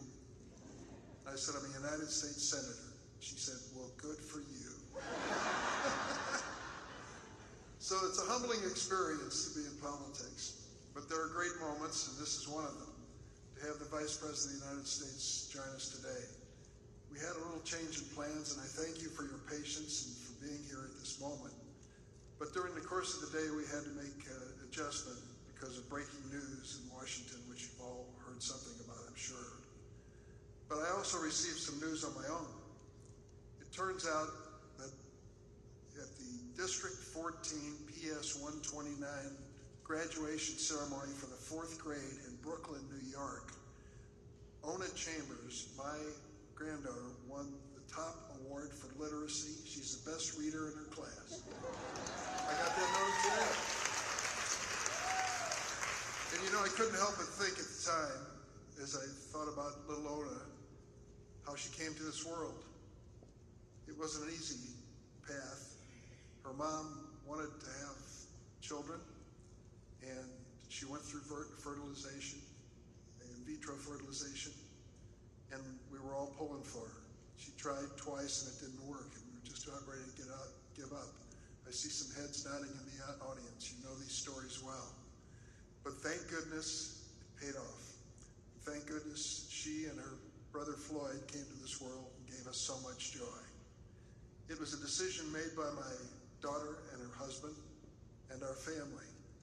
It was a decision which at that time was guaranteed to them by the Constitution of the United States. That guarantee ended this morning at 10 o'clock Eastern Time with a decision of the Supreme Court. I think it's the wrong step in terms of the future of this country. The decision on whether or not a child should go forward, be born, whether a family should grow it or at some point decide not to increase their number is a very personal decision. It's one that should be made by individuals. Until now, we have said under our Constitution, it's a woman's right, with her family if she wishes, with her physician, to make this decision. We've lost some ground today when it comes to freedom in America. This is the first time that I know of in the history of the United States that we've taken away a constitutional freedom, and it happened this morning in Washington. We have a battle that needs to be waged, and the Vice President is going to address it. In the meantime, whatever your feelings about that issue, as controversial as the issue of abortion may be, can we all agree that we want mothers to survive childbirth? Can we all agree that we live in a country now which is one of 13 countries in the world which has a higher maternal mortality rate today than it did 25 years ago? This is the United States of America. We're better than that. We should be. We ought to be dedicated to making certain that mothers survive. I'm glad that Lauren Underwood and, of course, Robin Kelly, two congresswomen in our delegation, are not only state leaders, but national leaders on this subject. And I thank everyone here who is interested in it. We have important things to do in Washington, and this is one of them. Make sure that our public health system responds to the needs of families in the United States and across this whole nation, and we can get that done. Leading the charge in Washington, D.C. is a person I came to know very well. She and I served in the Senate together. She was on the Senate Judiciary Committee, which I now chair, and I can remember she was sat in the last chair, so she had to sit patiently as 10 or 11 others asked questions. But we all waited for her because we knew it was worth the wait. Former Attorney General in the state of California, the first woman to ever be elected Vice President of the United States. Welcome to Plainfield, Kamala Harris, Vice President of the United States.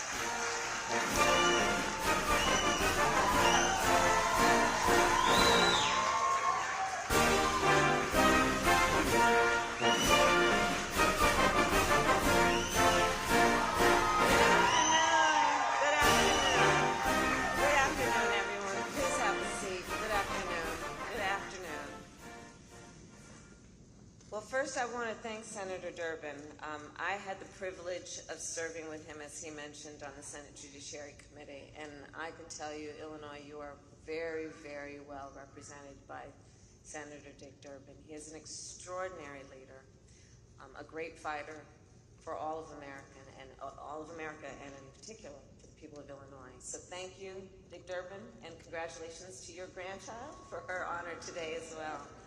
And I want to thank all the leaders for joining us today. And a special thank you, of course, to Lauren Underwood. Where are you? Lauren, I have seen you when the cameras are on and when the cameras are off. She is always fighting for the people of her district, and all that you have done for our government, for the people of our country, and for Plainfield. I thank you for that. Thank you for your partnership and your leadership. So as Senator Durbin mentioned, we traveled here today. In fact, they both joined me along with the Secretary on Air Force 2 And we traveled here from D.C. today to talk with you about maternal health, which should be one of our highest priorities as a nation. And I had planned to speak about our strategy for improving care for pregnant women and mothers across our country. And as you know, on the way here, however, we learned that the United States Supreme Court had rendered its decision in Dobbs v. Jackson Women's Health Organization. Here's what that decision means. For nearly 50 years, we have talked about what Roe v. Wade protects. Today, as of right now, as of this minute, we can only talk about what Roe v. Wade protected. Past tense. This is a healthcare crisis. Because understand, millions of women in America will go to bed tonight without access to the health care and reproductive care that they had this morning, without access to the same health care or reproductive health care that their mothers and grandmothers had for 50 years. This is the first time in the history of our nation that a constitutional right has been taken from the people of America. And what is that right? Some might ask. It's the right to privacy. Think about it as the right for each person to make intimate decisions about heart and home. Decisions about the right to start a family, including contraception, such as IUDs, the morning after pill. Decisions about whether to have a child, including, as Senator Durbin mentioned, through in vitro fertilization. Decisions to marry the person you love. Obergefell v. Hodges. Loving versus Virginia. This opinion also says, when you read it, that abortion is not deeply rooted in our nation's history. They offer that in the opinion as a foundation for the decision they rendered today.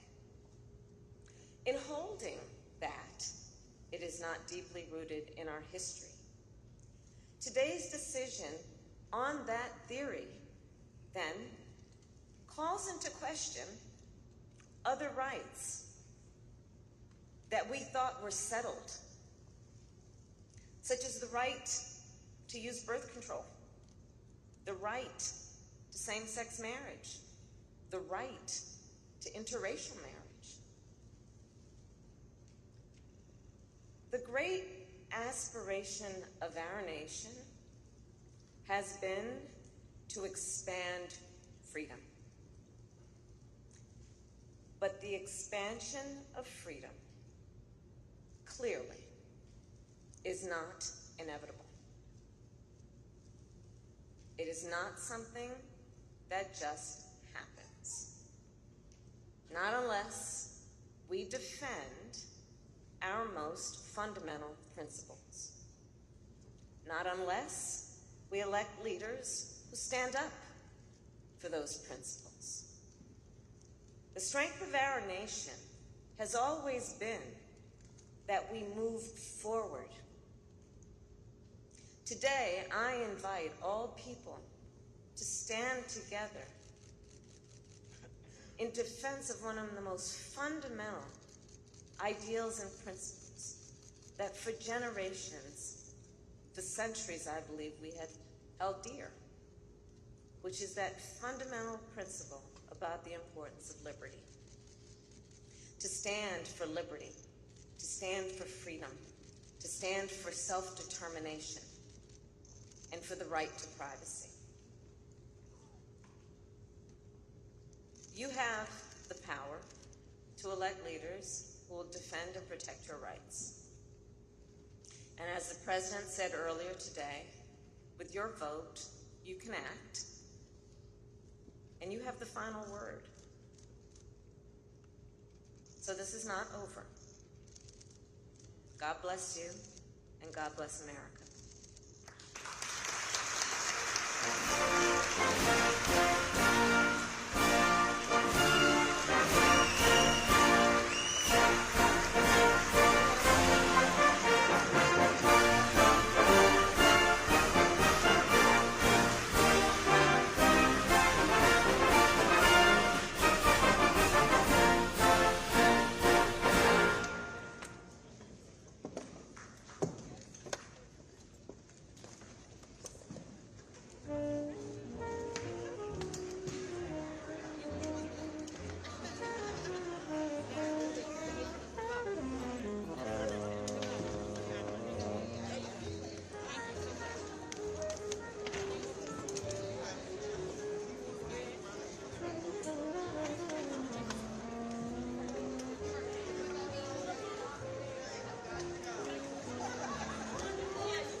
Come behind you.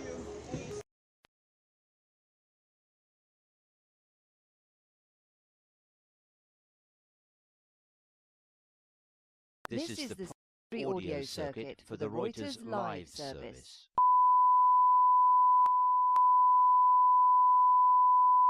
This is the primary audio circuit for the Reuters live service.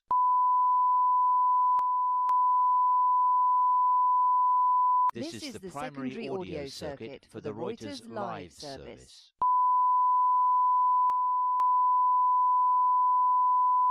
This is the primary audio circuit for the Reuters live service.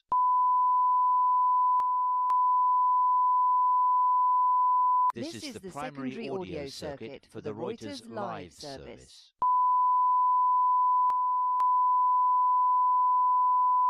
This is the primary audio circuit for the Reuters live service.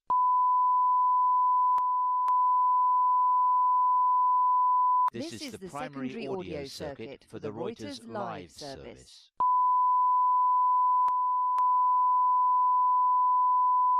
This is the primary audio circuit for the Reuters live service. This is the primary audio circuit for the Reuters live service.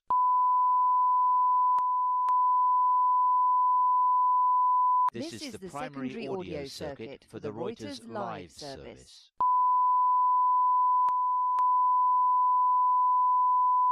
This is the primary audio circuit for the Reuters live service.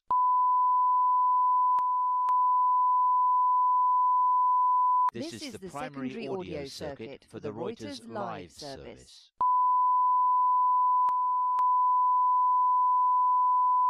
This is the primary audio circuit for the Reuters live service.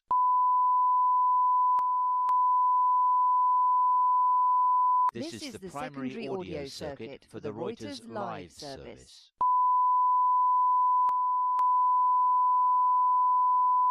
This is the primary audio circuit for the Reuters live service.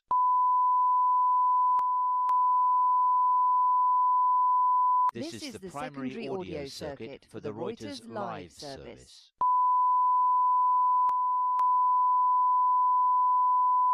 This is the primary audio circuit for the Reuters live service.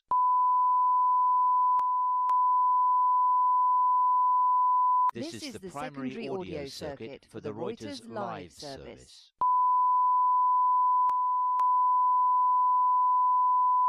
This is the primary audio circuit for the Reuters live service.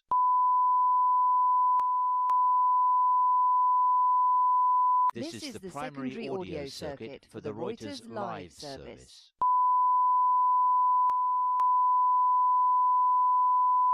This is the primary audio circuit for the Reuters live service.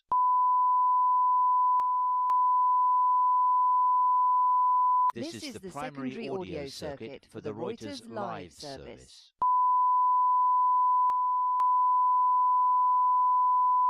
This is the primary audio circuit for the Reuters live service.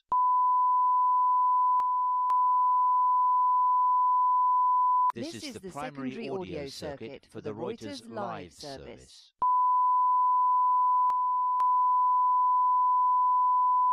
This is the primary audio circuit for the Reuters live service.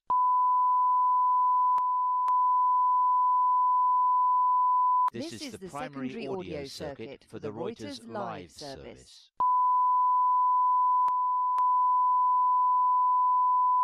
This is the primary audio circuit for the Reuters live service.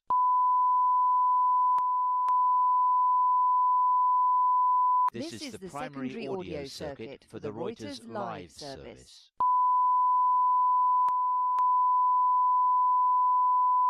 This is the primary audio circuit for the Reuters live service.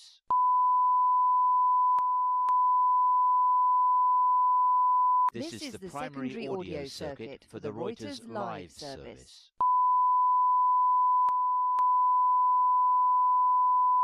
This is the primary audio circuit for the Reuters live service.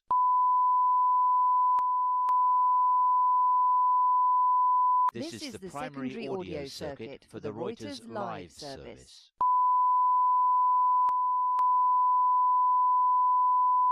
This is the primary audio circuit for the Reuters live service.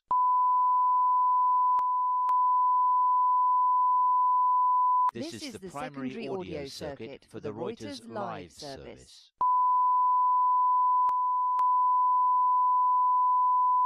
This is the primary audio circuit for the Reuters live service.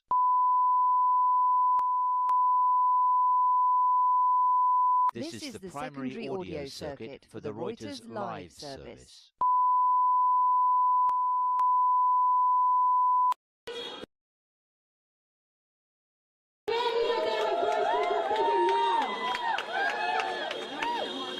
So again, I saw another person who wanted to come up. I'm here today because I want to know the fuck why a child can motherfucking buy a gun and murder 19 children. And now 25 million women in this country of reproductive age no longer have access to an abortion. That's fucked up. That is fucked up.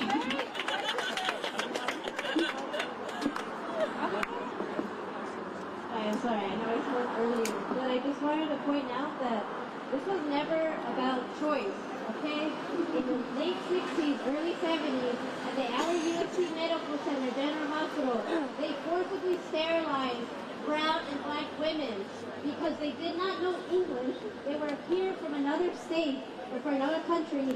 They forcibly sterilized them. They also forcibly sterilized the women who are at the detention centers at the borders. So tell me, was it really about choice, or do they just not want us having any type of freedom? Exclusively black and brown QTPOC folks. That's right. That's right. This is about the subjugation and subordination of women. You want to go? You too? Yes. Let me be the first man to say I'm here with my daughter. We both woke up with tears in our eyes this morning. There was no way we could not do something. And this is only the beginning of what we can do and what we must do. Look, we can look to our left, we can look to our right, we can see people that on 20 issues we disagree, 50 issues we disagree. But there's one issue on which we all agree here, and that is the woman's right to choose.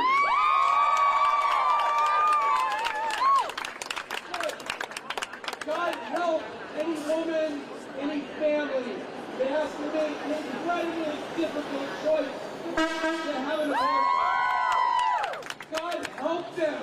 with that decision that they will live with, whichever way they decide, for the rest of their lives, as you've heard from people here today. But you know what? That's their choice! Let them consult with their doctor, let them consult with their family. All of that is wonderful. But we live in historically the greatest country of all time. And you know what? We are seeing that degrade. We are losing what we have. And I fear for my daughter, I fear for future generations, that the America that I grew up with won't be available to them. And that includes a woman's right to choose. We disagree on a lot of topics, but this is one we must continue to fight for. We must have our representatives in Washington do what's right. Have people in the state legislature do what's right. I'm a big believer that if you go with your heart, and you go with your values, and you go with your morals, and you use your ears to listen twice as much as you use your mouth to speak as a leader, you will make the right decisions, and you will get the support you need to lead our country back in the right direction that it should be in. And I will end with this, that includes a woman's right to choose.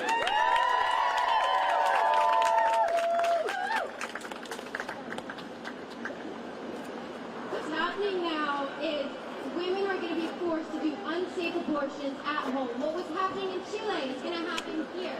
And women need to have the right to choose what they want to do. It doesn't matter if you support abortion for yourself.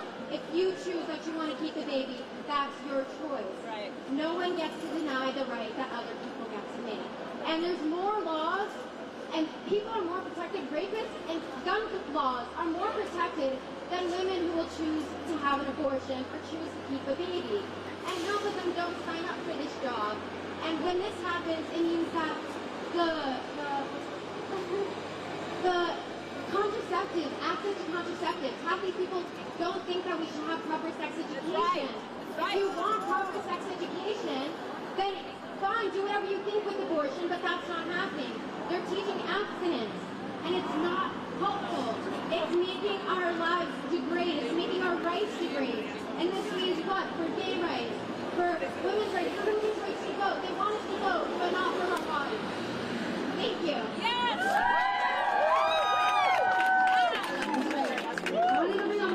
She's a volunteer with Rise Up for Abortion Rights. She has been out here since the leak.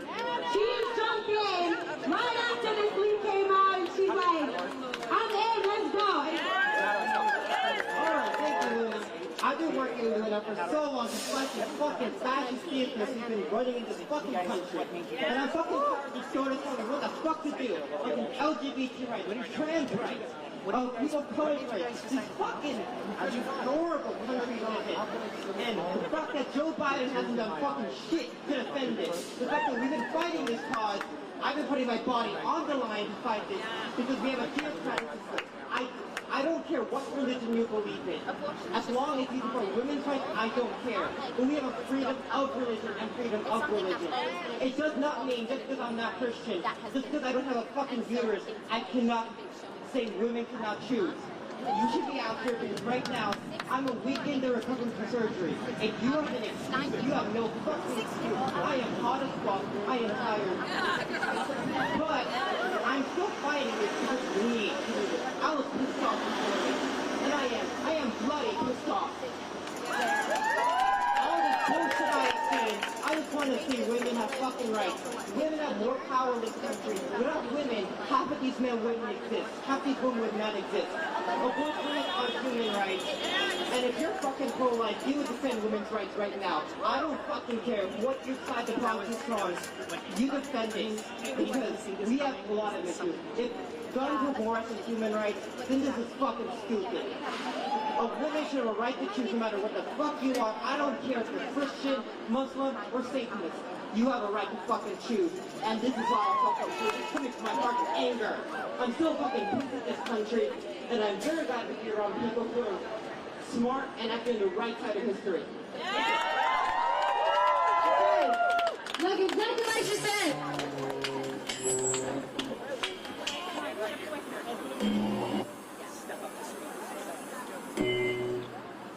Okay, there we go. Sorry. Chuck. Okay, better. Yes, yes. Come up and speak right now. Here you go. Hello everyone, my name is Dave Martinez. I'm a student at San Monica College. I'm here today because I have a sister. She lives in Sacramento, capital of the greatest state of the country. But that's not the point. That's not why I'm here today. Well, I'm here today because I have people in my life who are women, and I'm a male. What the decision that the Supreme Court has issued today will not affect me in any way. However, it will affect my sister. It will affect my mom. It would affect every female person who I know and love and cherish in my life. And so I am here today to stand up, to use my privilege as a man, to defend the rights of my female counterparts, and to say enough is enough. Pack the Supreme Court, fuck all the justices who literally ruled against reproductive rights, all right? Amy Coney Barrett, Justice Kavanaugh, all these horrible Trump appointees, by the way, who are dictating what females get to do with their bodies. I am saying this here and right now. Reproductive rights belong to women, not to men. We're not the ones throwing the babies out. That goes to the female. All right? So as a man, I have no choice and I have no dictation to tell you, as a woman, what you do with your body or with your baby. And I don't think a lot of men in this country understand that. And so I'm here just, to, get that out in the air, If you're a female, you get to decide what you do with your body. And me as a man, I will keep fighting for your rights. And I am proud ally to all the women out here who will be affected today. And just a quick side note, I actually read the draft opinion today on the Supreme Court, the opinion that came out. This is from Judge Thomas. For that reason, all right, now this is a warning. For that reason, in future cases, we should reconsider all of this court's substantive due process precedents, including Griswold, Lawrence, and Orchfeld, which is the same Supreme Court case that legalized gay marriage. They're coming for gay marriage, believe it or not. They say they won't, but they're coming for it. And let's be honest, they're just waiting for someone to take it up to the Supreme Court, and they're going to knock it down when we barely achieved gay marriage rights in 2015. So,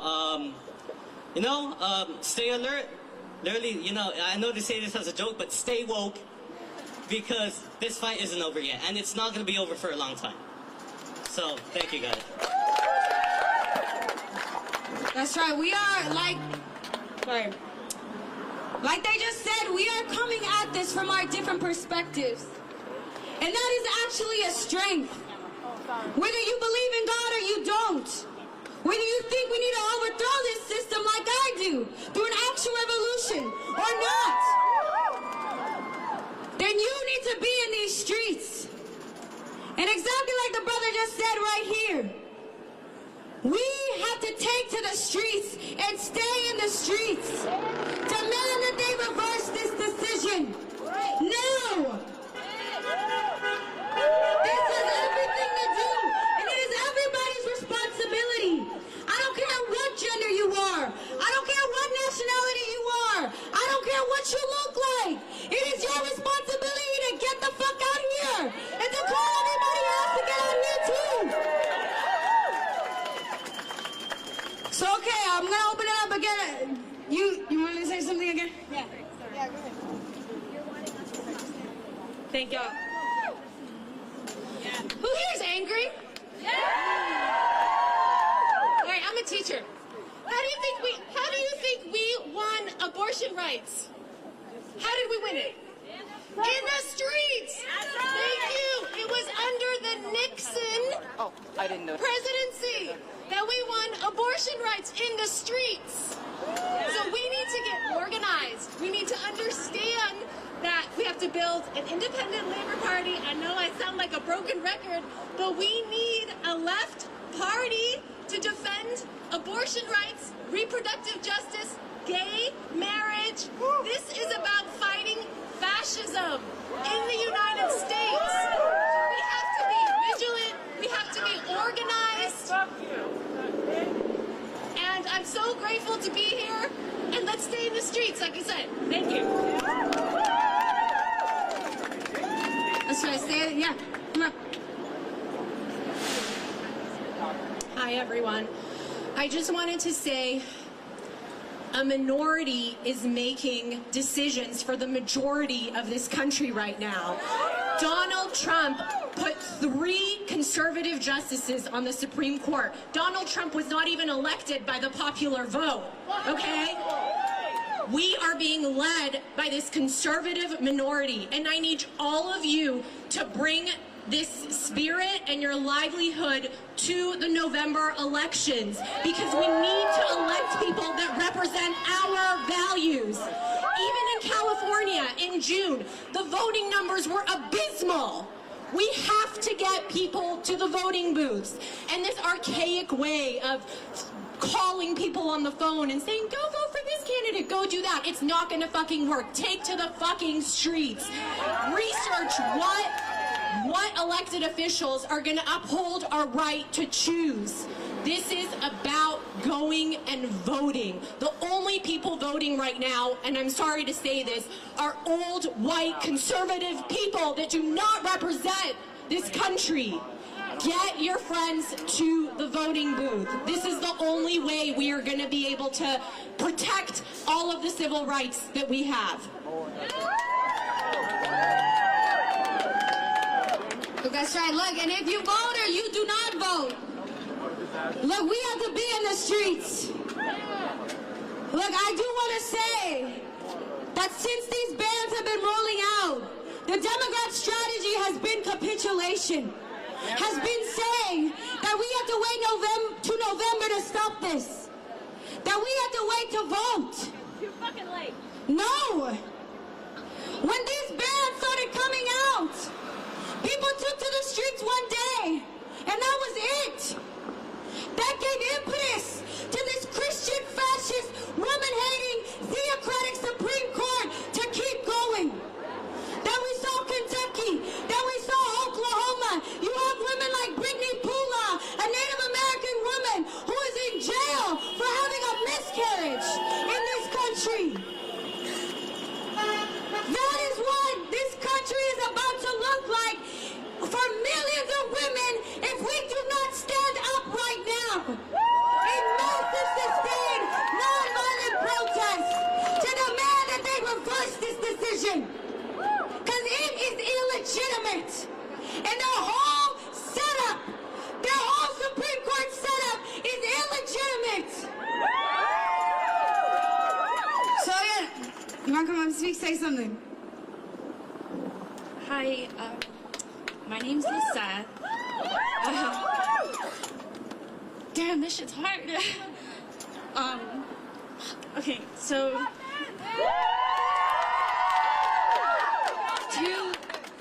two weeks ago, I did have my abortion. I think about all the ways it would have affected me. What if I had found out now? What if I found out a week from now I was pregnant?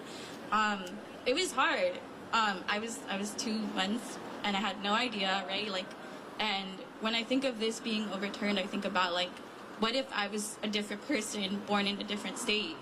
I found so much strength and peace in the fact that I was able to have a choice because I knew for whatever reasons I wasn't ready.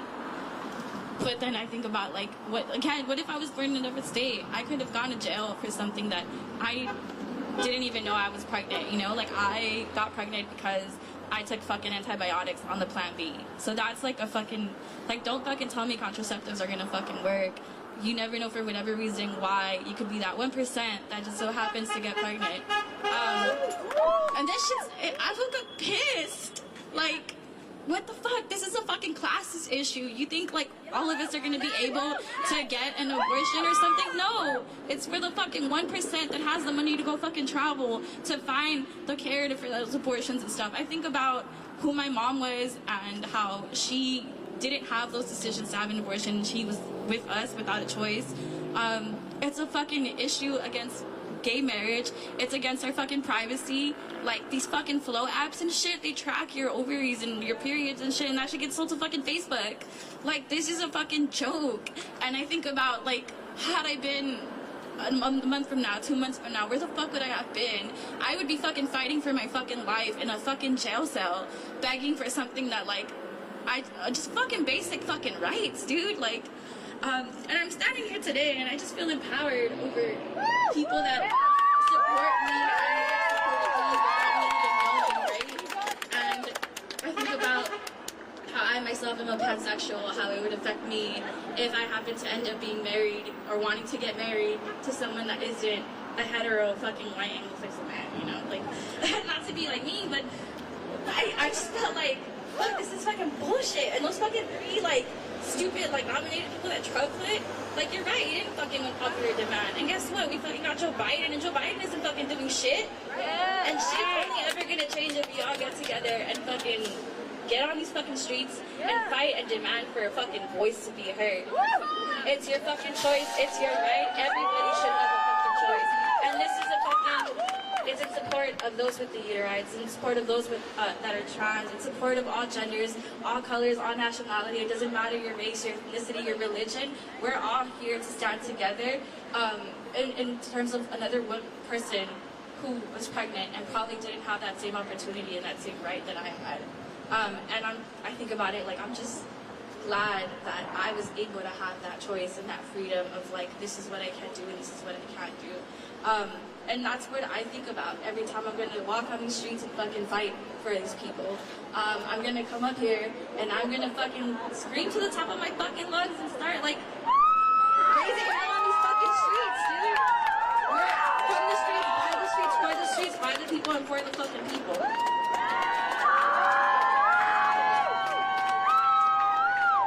That's right, we need to take these motherfucking streets. That is absolutely right. We need to en masse to sustain nonviolent protest. And, oh sorry, got distracted. So again, I want to invite other people from whatever perspective you're coming from, why you're out here. Why other people need to take to the streets and stay in the streets and demand that this decision be reversed now. Okay, so... All right, can y'all hear me in the back? All right, I have a few words for the Supreme Court. Keep your legal decision out of our fucking uteri! In 2016, when y'all put in Trump in office, and I couldn't vote, y'all said we were hysterical for thinking Roe v. Wade would be overturned. Look at where we are today. And if y'all have seen Thomas's concurrent opinion to today's decision, more of our rights are on the executioner's block. We're talking gay marriage, rights to contraceptives. They're all next. Anti-abortion advocates need another target, and they're the rest of our fucking human rights.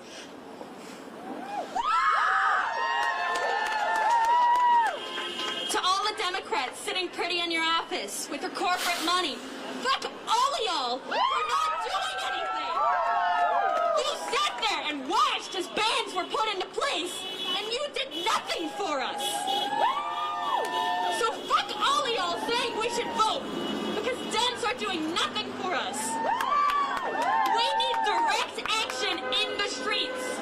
If you're sitting on your ass at home and you're feeling comfortable, thinking you're safe, your rights are next. So get your ass off the couch, turn up, and turn out.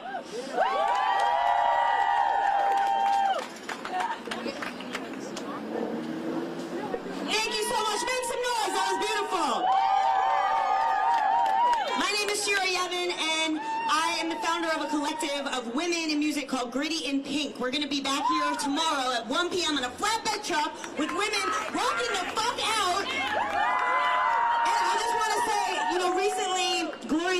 talked about businesses getting behind, speaking up for women's rights, right? And gay rights. With all those rainbow emojis on Instagram, well, where are they when our rights get taken away? Am I right? Make some noise.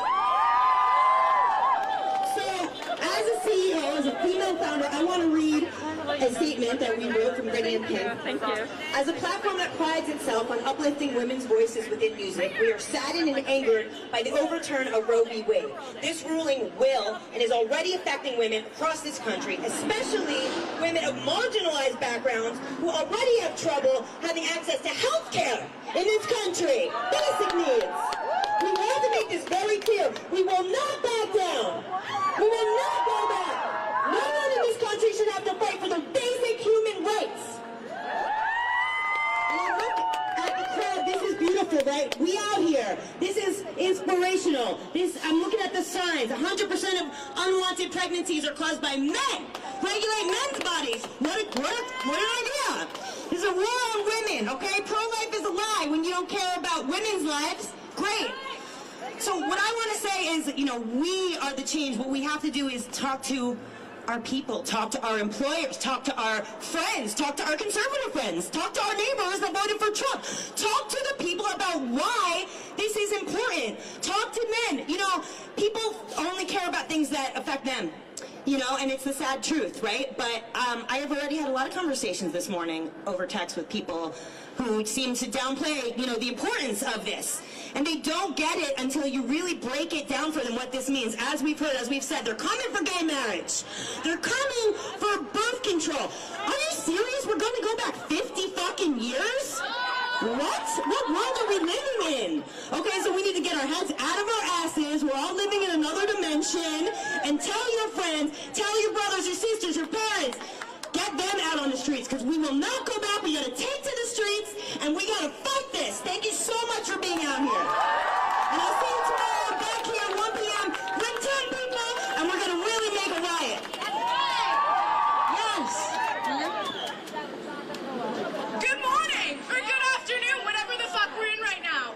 Okay, I'm here for two reasons. I'm here because I am so fucking tired of people telling me that voting is gonna solve this shit. I'm exhausted. Vote blue no matter who isn't gonna get us anywhere.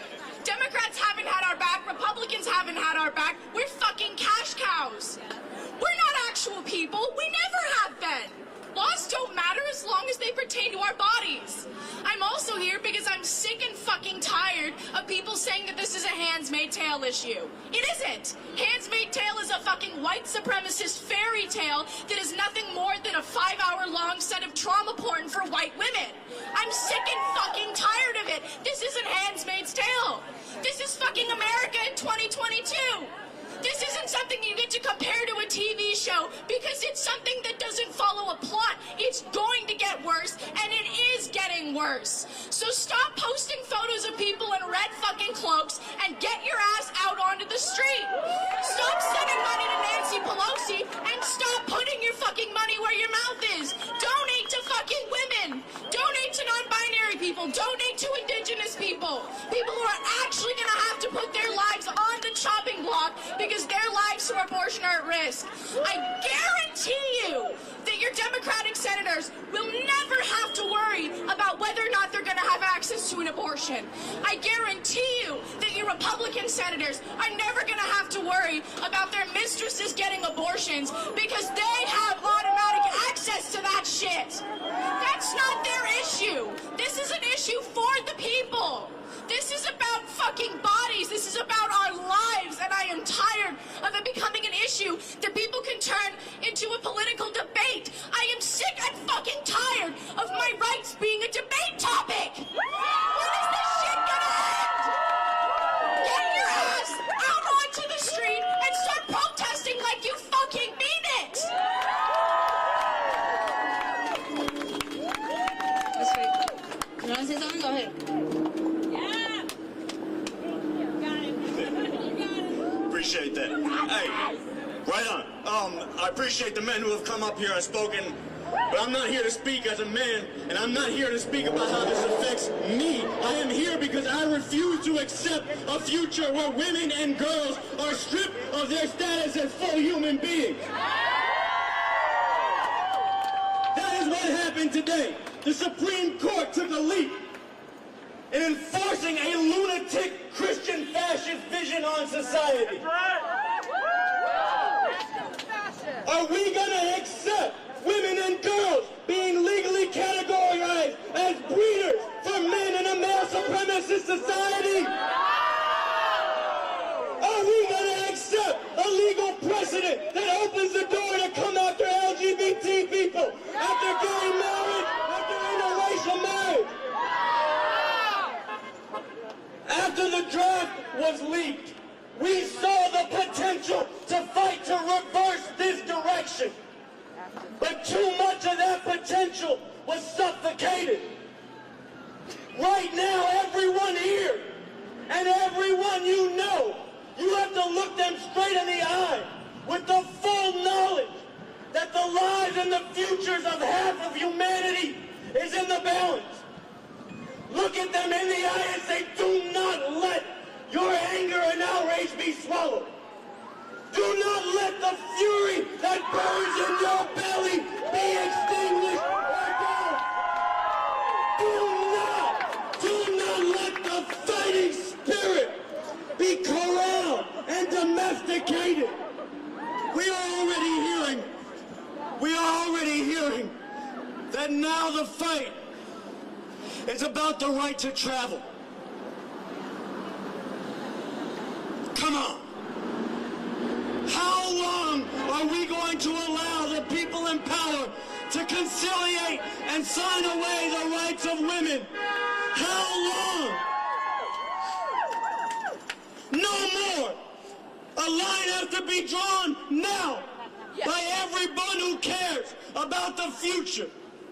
We have to stop this direction that things are going in, and we can. As many people have said here today, the possibility to do that is in the goddamn streets all over this country. Making very clear, this sucker Supreme Court decision is illegitimate. And if they want to try to take away the right to abortion, we will bring this society to a halt. Bodies need to be put upon the gears of the machine to show them that it will be prevented from functioning at all. And look, sisters and brothers, my name is No Shit, and others. Sisters, brothers, and whatever you identify as.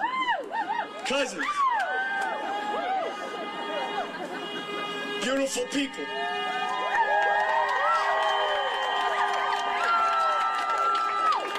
I have to say just two more things. One, I'm a spokesperson for the Revolution Club, and we're here and have joined with Rise Up for Abortion Rights. Because this is the one grouping of people of different viewpoints who has not told people to calm down and wait for someone in power to do this for us. This is the one grouping and coalition of people who have said it is up to us to take to the streets and fight for the future. So I encourage everyone, whatever you're on social media, whatever it is, go to Rise for Abortion Rights LA. Follow them and find out the next step tomorrow here again at 1 p.m. all throughout today. And two, in the Revolution Club, we have a challenge for you. Because a lot of people, everybody can see that something is wrong in America. But we have to tell you something is wrong with America. This country is founded on genocide, slavery, and violent misogyny. This country at its core is a capitalist imperialist system that goes around the world spreading war, coup d'etats, assassinations, plundering and destroying the very earth that we live on and ruining the possibility for future generations. And this has always been covered up with the honeyed lies about freedom and justice for all. This Supreme Court decision, in fact, and a couple others recently, have laid out that going forward, laws have to have historical precedent in the times of the founding of this country. Bullshit! Fuck that! A time when women did not have the right to own property, to own bank accounts, to not be raped by their husbands, where women did not have the right to vote. Women were property. This is the time we're supposed to look back at. A time when black people were enslaved, where the land was being stolen. Something is wrong with America. And right now it's coming apart. There's a vicious fight over whether to go back to the open genocidal racism and female enslaving patriarchy, or whether to hold on to that old honeyed lies. And this Supreme Court decision was a taste of the terrible future that could bring us. But what you don't see, sisters and brothers on the surface, and others, and beautiful people, is that that same fight gives us a chance to fight for a different future. Because things that have remained the same for decades are changing right now. And that could be ugly, or it can be beautiful if we fight for it. So we in the Revolution Club, get this message from the Revolution Club. There's comrades coming around with this shirt, with this statement. Because people need to know about the rare time we live in that makes revolution possible. People need to know there's a group you can join who is preparing for revolution, fighting together with everybody against injustice, but preparing for a time when we can bring this system down. You need to know we have a leader, Bob Avakian, who's written a constitution to replace this country after the revolution. And the right to abortion, I can tell you, is written right in there, day one, as just the starting point for going forward to end all oppression.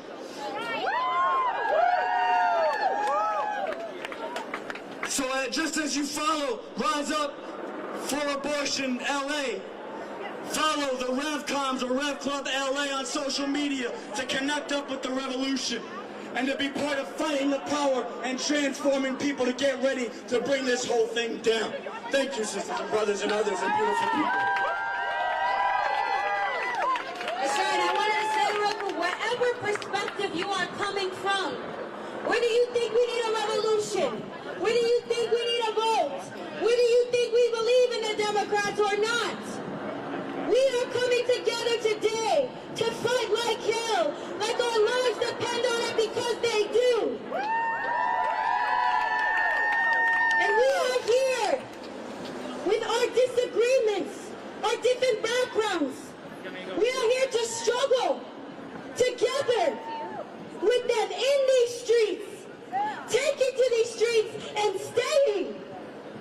That is what is needed from all of us right now. And so I am so happy to see all of you here, to see all the different faces, to see all the different nationalities, to see all the different political perspectives taking responsibility to demand that they reverse this decision now. Because that is the only way this is going to happen, is by taking to these motherfucking streets. Sustain nonviolent protest. So I want to... Hi. Here, can I hand this to you really quick? We've all spoken about how angry we are. I'm angry. We're all angry. People at home are angry. People at work who can't leave for whatever reason are angry. I want to speak sort of to the people who couldn't be here on the streets, or didn't come out for whatever reason, fear of being ostracized at school, by family, by friends, at work, for whatever reason. I hear you and I see you. But we really need more people. We're angry, but we are scared.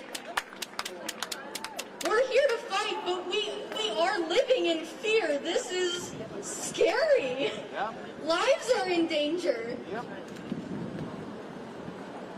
It's so easy for people outside of a blue state to look at this, or people inside a blue state to look at this and be like, well, I'm fine. Yeah, you're fine, but the majority of this country is not blue. The majority of this country is still living in a time where we like to hurt women. They like to do things to women just so they can assert some kind of power and control.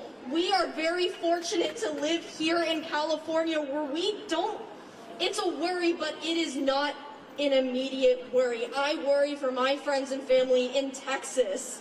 There are so many people in Texas I know that are already struggling with the trans rights that are being taken away from them there. So many of those trans people have uteri, and it's so I understand the fear, but you can't be brave without that fear, and I'm asking you to take your fear and be brave.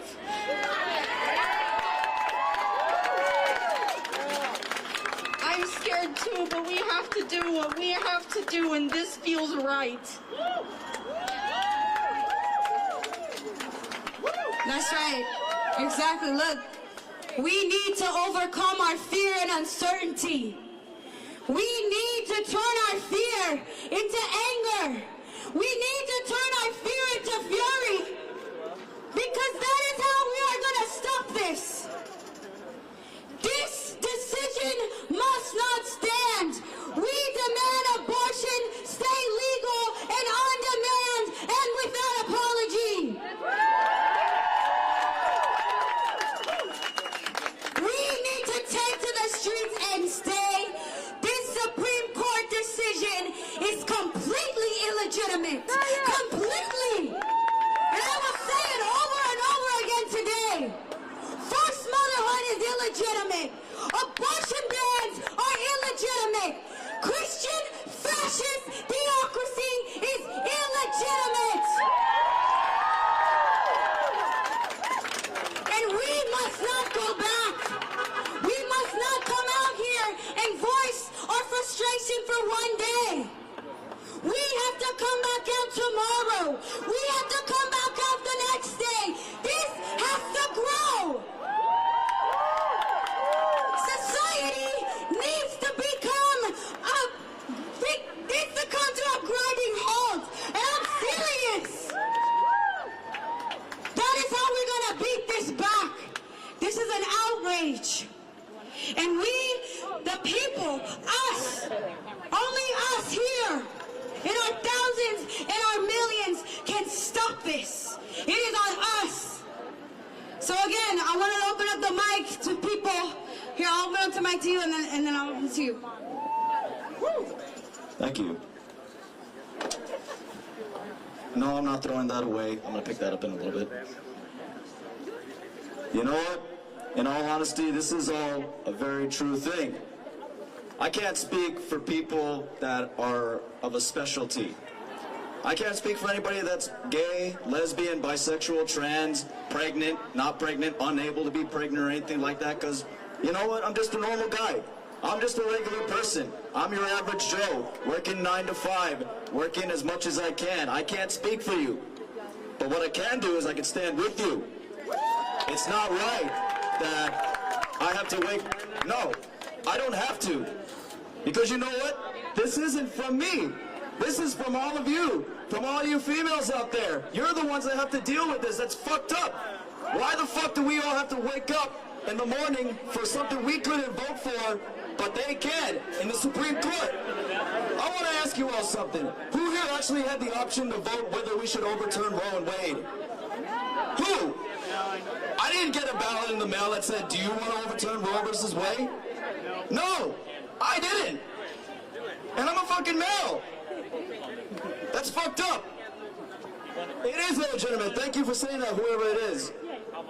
It's fucked up. It's stupid. It's annoying. It's worthless. It's pointless. And that is true. That all these people are talking about, this is just the first step that they're taking. This is the first step. First they come for the right to abortion. Next they come for gay marriage. Next they come for the right to contraceptives. What else are they going to come for? They'll come for everything. That's right.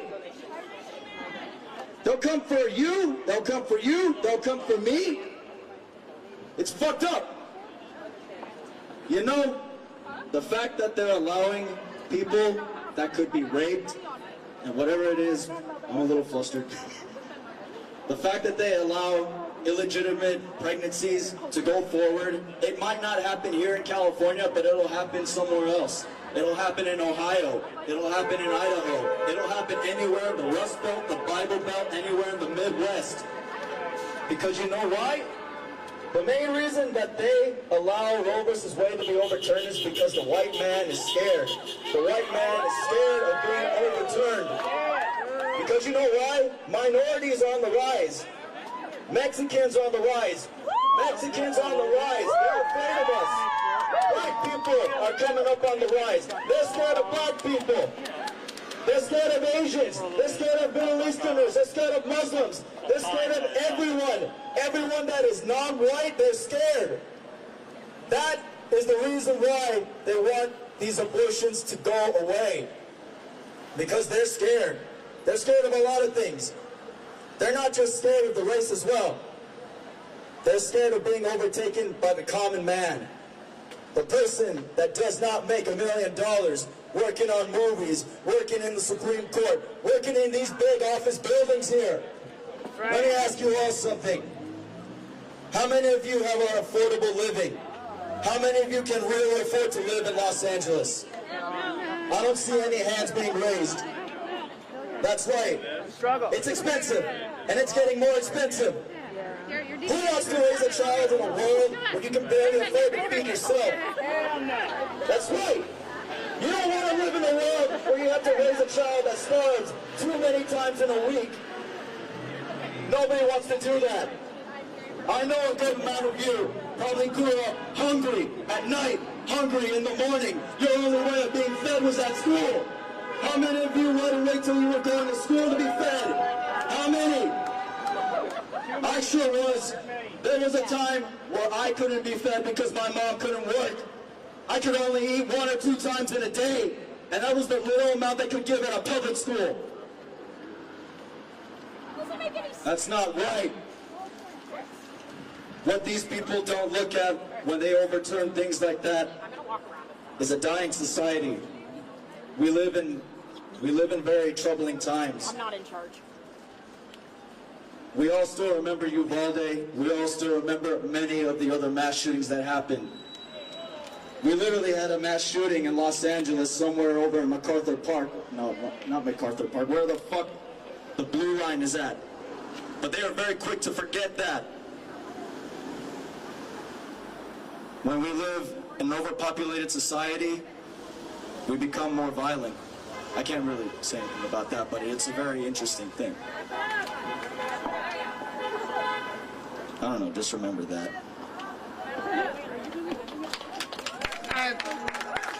Thank you for that. And I wanted to, okay, so we have some folks over here. We have you. I'm trying to see who's on deck. You, okay. Yeah, look, and you, okay. So I'm gonna take you, and look, we are saying mass to sustain nonviolent protests in the streets. And we are coming together in the unity of our struggle to demand that they reverse this decision now. So, again, I'm opening the mic. Hi, I'm Izzy Bacayao. I'm 19 years old. I use they, them pronouns. And I am very frustrated. It's very frustrating trying to have a conversation and explain to people that this isn't about pro-life. If this was about pro-life, you would care about the rising adolescent suicide attempts. But you don't. What am I supposed to do when I look at my friends who are suicidal and tell them, I'm sorry you can't afford therapy, and I'm sorry that you can't afford a psychiatrist, and I'm sorry that your school or your parents or in society do not give you the needs you need to feel well and to feel like your country cares about you. Don't tell me this is a pro-life issue when we have situations like Uvalde, and all they want to do is say, oh, let's have less doors. They don't actually want to. They don't care about kids. They don't care about people that are dying. Don't tell me this is a pro-life issue when you have issues such as Buffalo caused by white supremacy, when you have issues of young males coming in with guns and are shooting, that are shooting massage places that are run by Asians, or shooting at places that are run by minorities because they feel threatened. Don't tell me this is an issue about life when we have rising overdoses from fentanyl. Don't tell me this is an issue about life when you're not caring about the lives that are already healed. Here, there are people on the streets who don't have housing, who don't have food, who don't have clean water. We have people like this, and we choose not to look at them. We choose not to look away. There are people right now that aren't showing up. They're staying quiet because they have the privilege to be quiet. They have the money, you know. They have the money to go to an abortion clinic. They have the money to travel. There are people in different states that are impoverished, that don't have the privileges that a lot of people here in a blue, wealthy state to go seek abortion. I'm begging, please do something, whether that's coming out and protesting, whether that's voting, whether that's having a conversation with a relative who doesn't understand this issue, whether that's saying something on your social media, whether that's writing to a representative. Please do something. Thank you.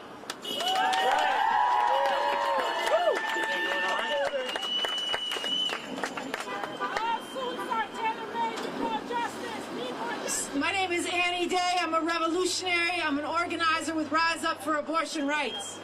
I want you all to say this with me. This decision must not stand. Legal abortion on demand. This decision must not stand. Legal abortion on demand. This decision must not stand. Legal abortion on demand. You have to say this, and you have to mean it, and you have to fight for it. These fascists have been telling us for months that they're coming for the future. They've been telling us for years that they're coming for the future. That motherfucker Clarence Thomas said in his concurring opinion that none of these rights, none of your humanity counts up against their white supremacist, male supremacist, LGBTQ people hating future, earth destroying, theocratic nightmare future. You do not matter except to be rolled the fuck over. What do you say about that?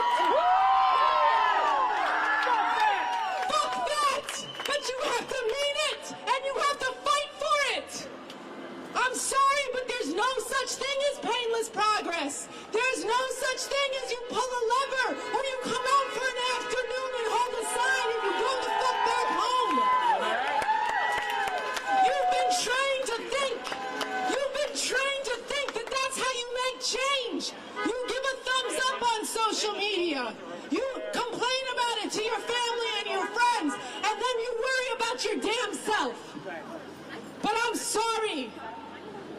This is part of what has led us here, is these fascists have seized the moral high ground and they are fighting like their lives depend on it.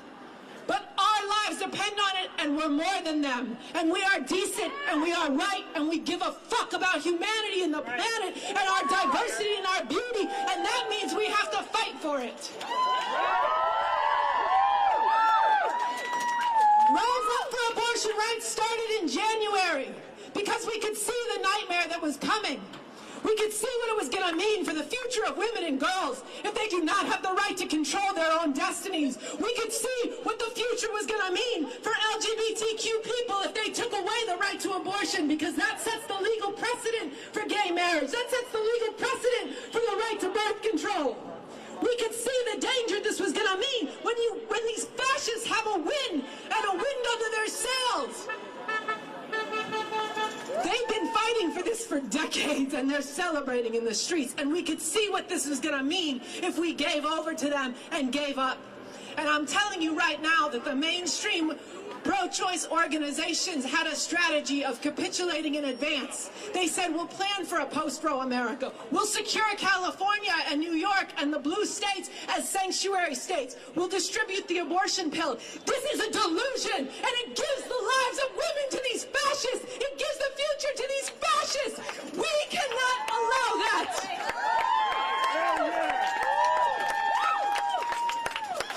If you just go by acting within the existing channels, these are the existing channels that have put these fascists in power. 6 of these judges are theocrats.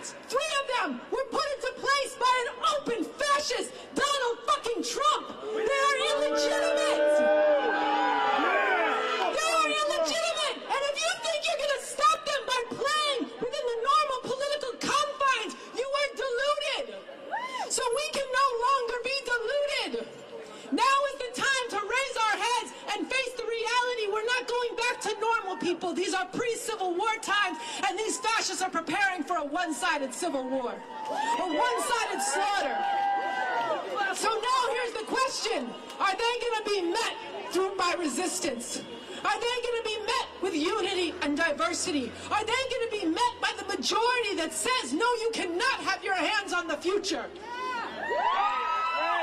That is a question you have to answer. Yes, out here today. Yes, out here today, raising your voices, raising your viewpoints, standing together, learning how to work together in our diversity, not allowing people to stand on the sidelines and snark and snipe and tell us you're working with the wrong people, you're saying the wrong words, while the future gets given to these fascists. Fuck fascists! We have to stand together in our unity. We have to learn how to work together in our diversity and our beauty. Yes, out here today, but not just today. Out here tomorrow. Out here the next day. Out here the next day until we grow from our hundreds to thousands. Until we call forth and shake loose the millions who've been putting their heads in the sand and hoping it won't have to come to this. But if you just hope that it won't have to come to this, you are complicit. If you care about the lives of women and girls, if you care about the lives of LGBT people, if you care about the trans youth that are in the fucking targets of these fascists, then you have to stand out here and fight for them. Right. So this is why Rise Up for Abortion Rights says, and has been sounding the alarm and saying, that we have to change what happens through mass-sustained, nonviolent resistance. Mass-sustained, determined, furious, nonviolent resistance. There's a brother this morning, you can look him up on social media, Guido Rackstatter, and he climbed a bridge in Washington, D.C. And he climbed a bridge, and as of an hour ago, that bridge was still shut the fuck down.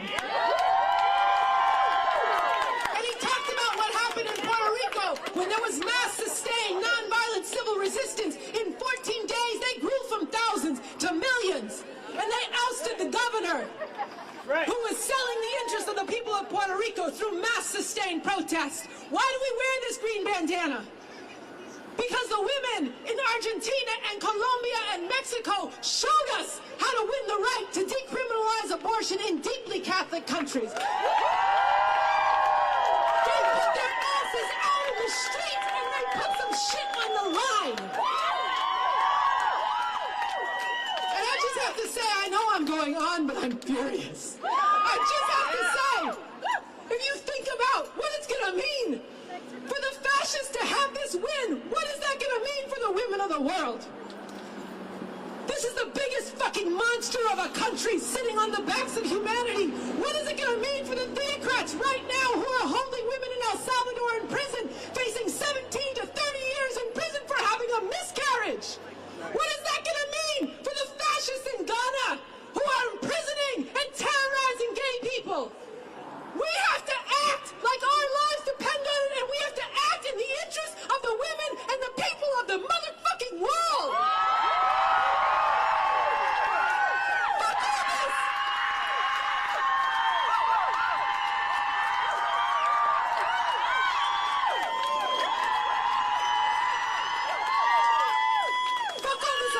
Chauvinism and American exceptionalism that it can't happen here. We owe it to the women of the world. We owe it to the people of the world to defeat these theocrats in their interest, in their name. And we're going to do it in the streets, and we're going to do it through sustained resistance, through shaking the society to its foundations. The fascists on the court, the fascists and the rulers, the fascists throughout society are not gods, even though they think they're on a mission from God. They are not all-powerful. They can be defeated. They worry about their illegitimacy. But the question is, are we going to call their illegitimacy into question by being in the streets? They're weighing whether or not they're going to federalize, codify Roe on a federal level. They're weighing all their options among the Democrats, but they're not going to do shit if we don't fucking compel them. Not by asking them, not by begging them, not by pleading with them, but by getting in the streets and making known that their society will be prevented from functioning before we accept the enslavement of women. Yes!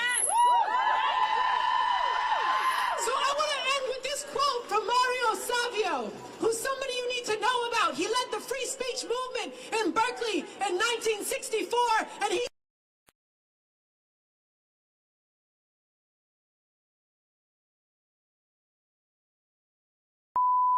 This is the primary audio circuit for the Reuters live service.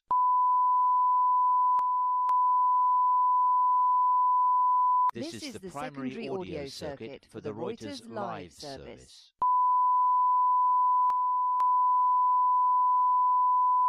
This is the primary audio circuit for the Reuters live service.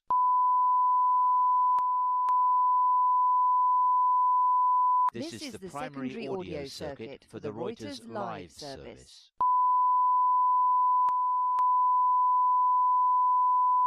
This is the primary audio circuit for the Reuters live service.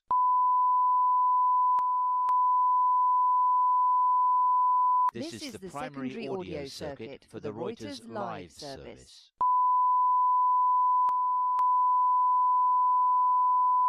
This is the primary audio circuit for the Reuters live service.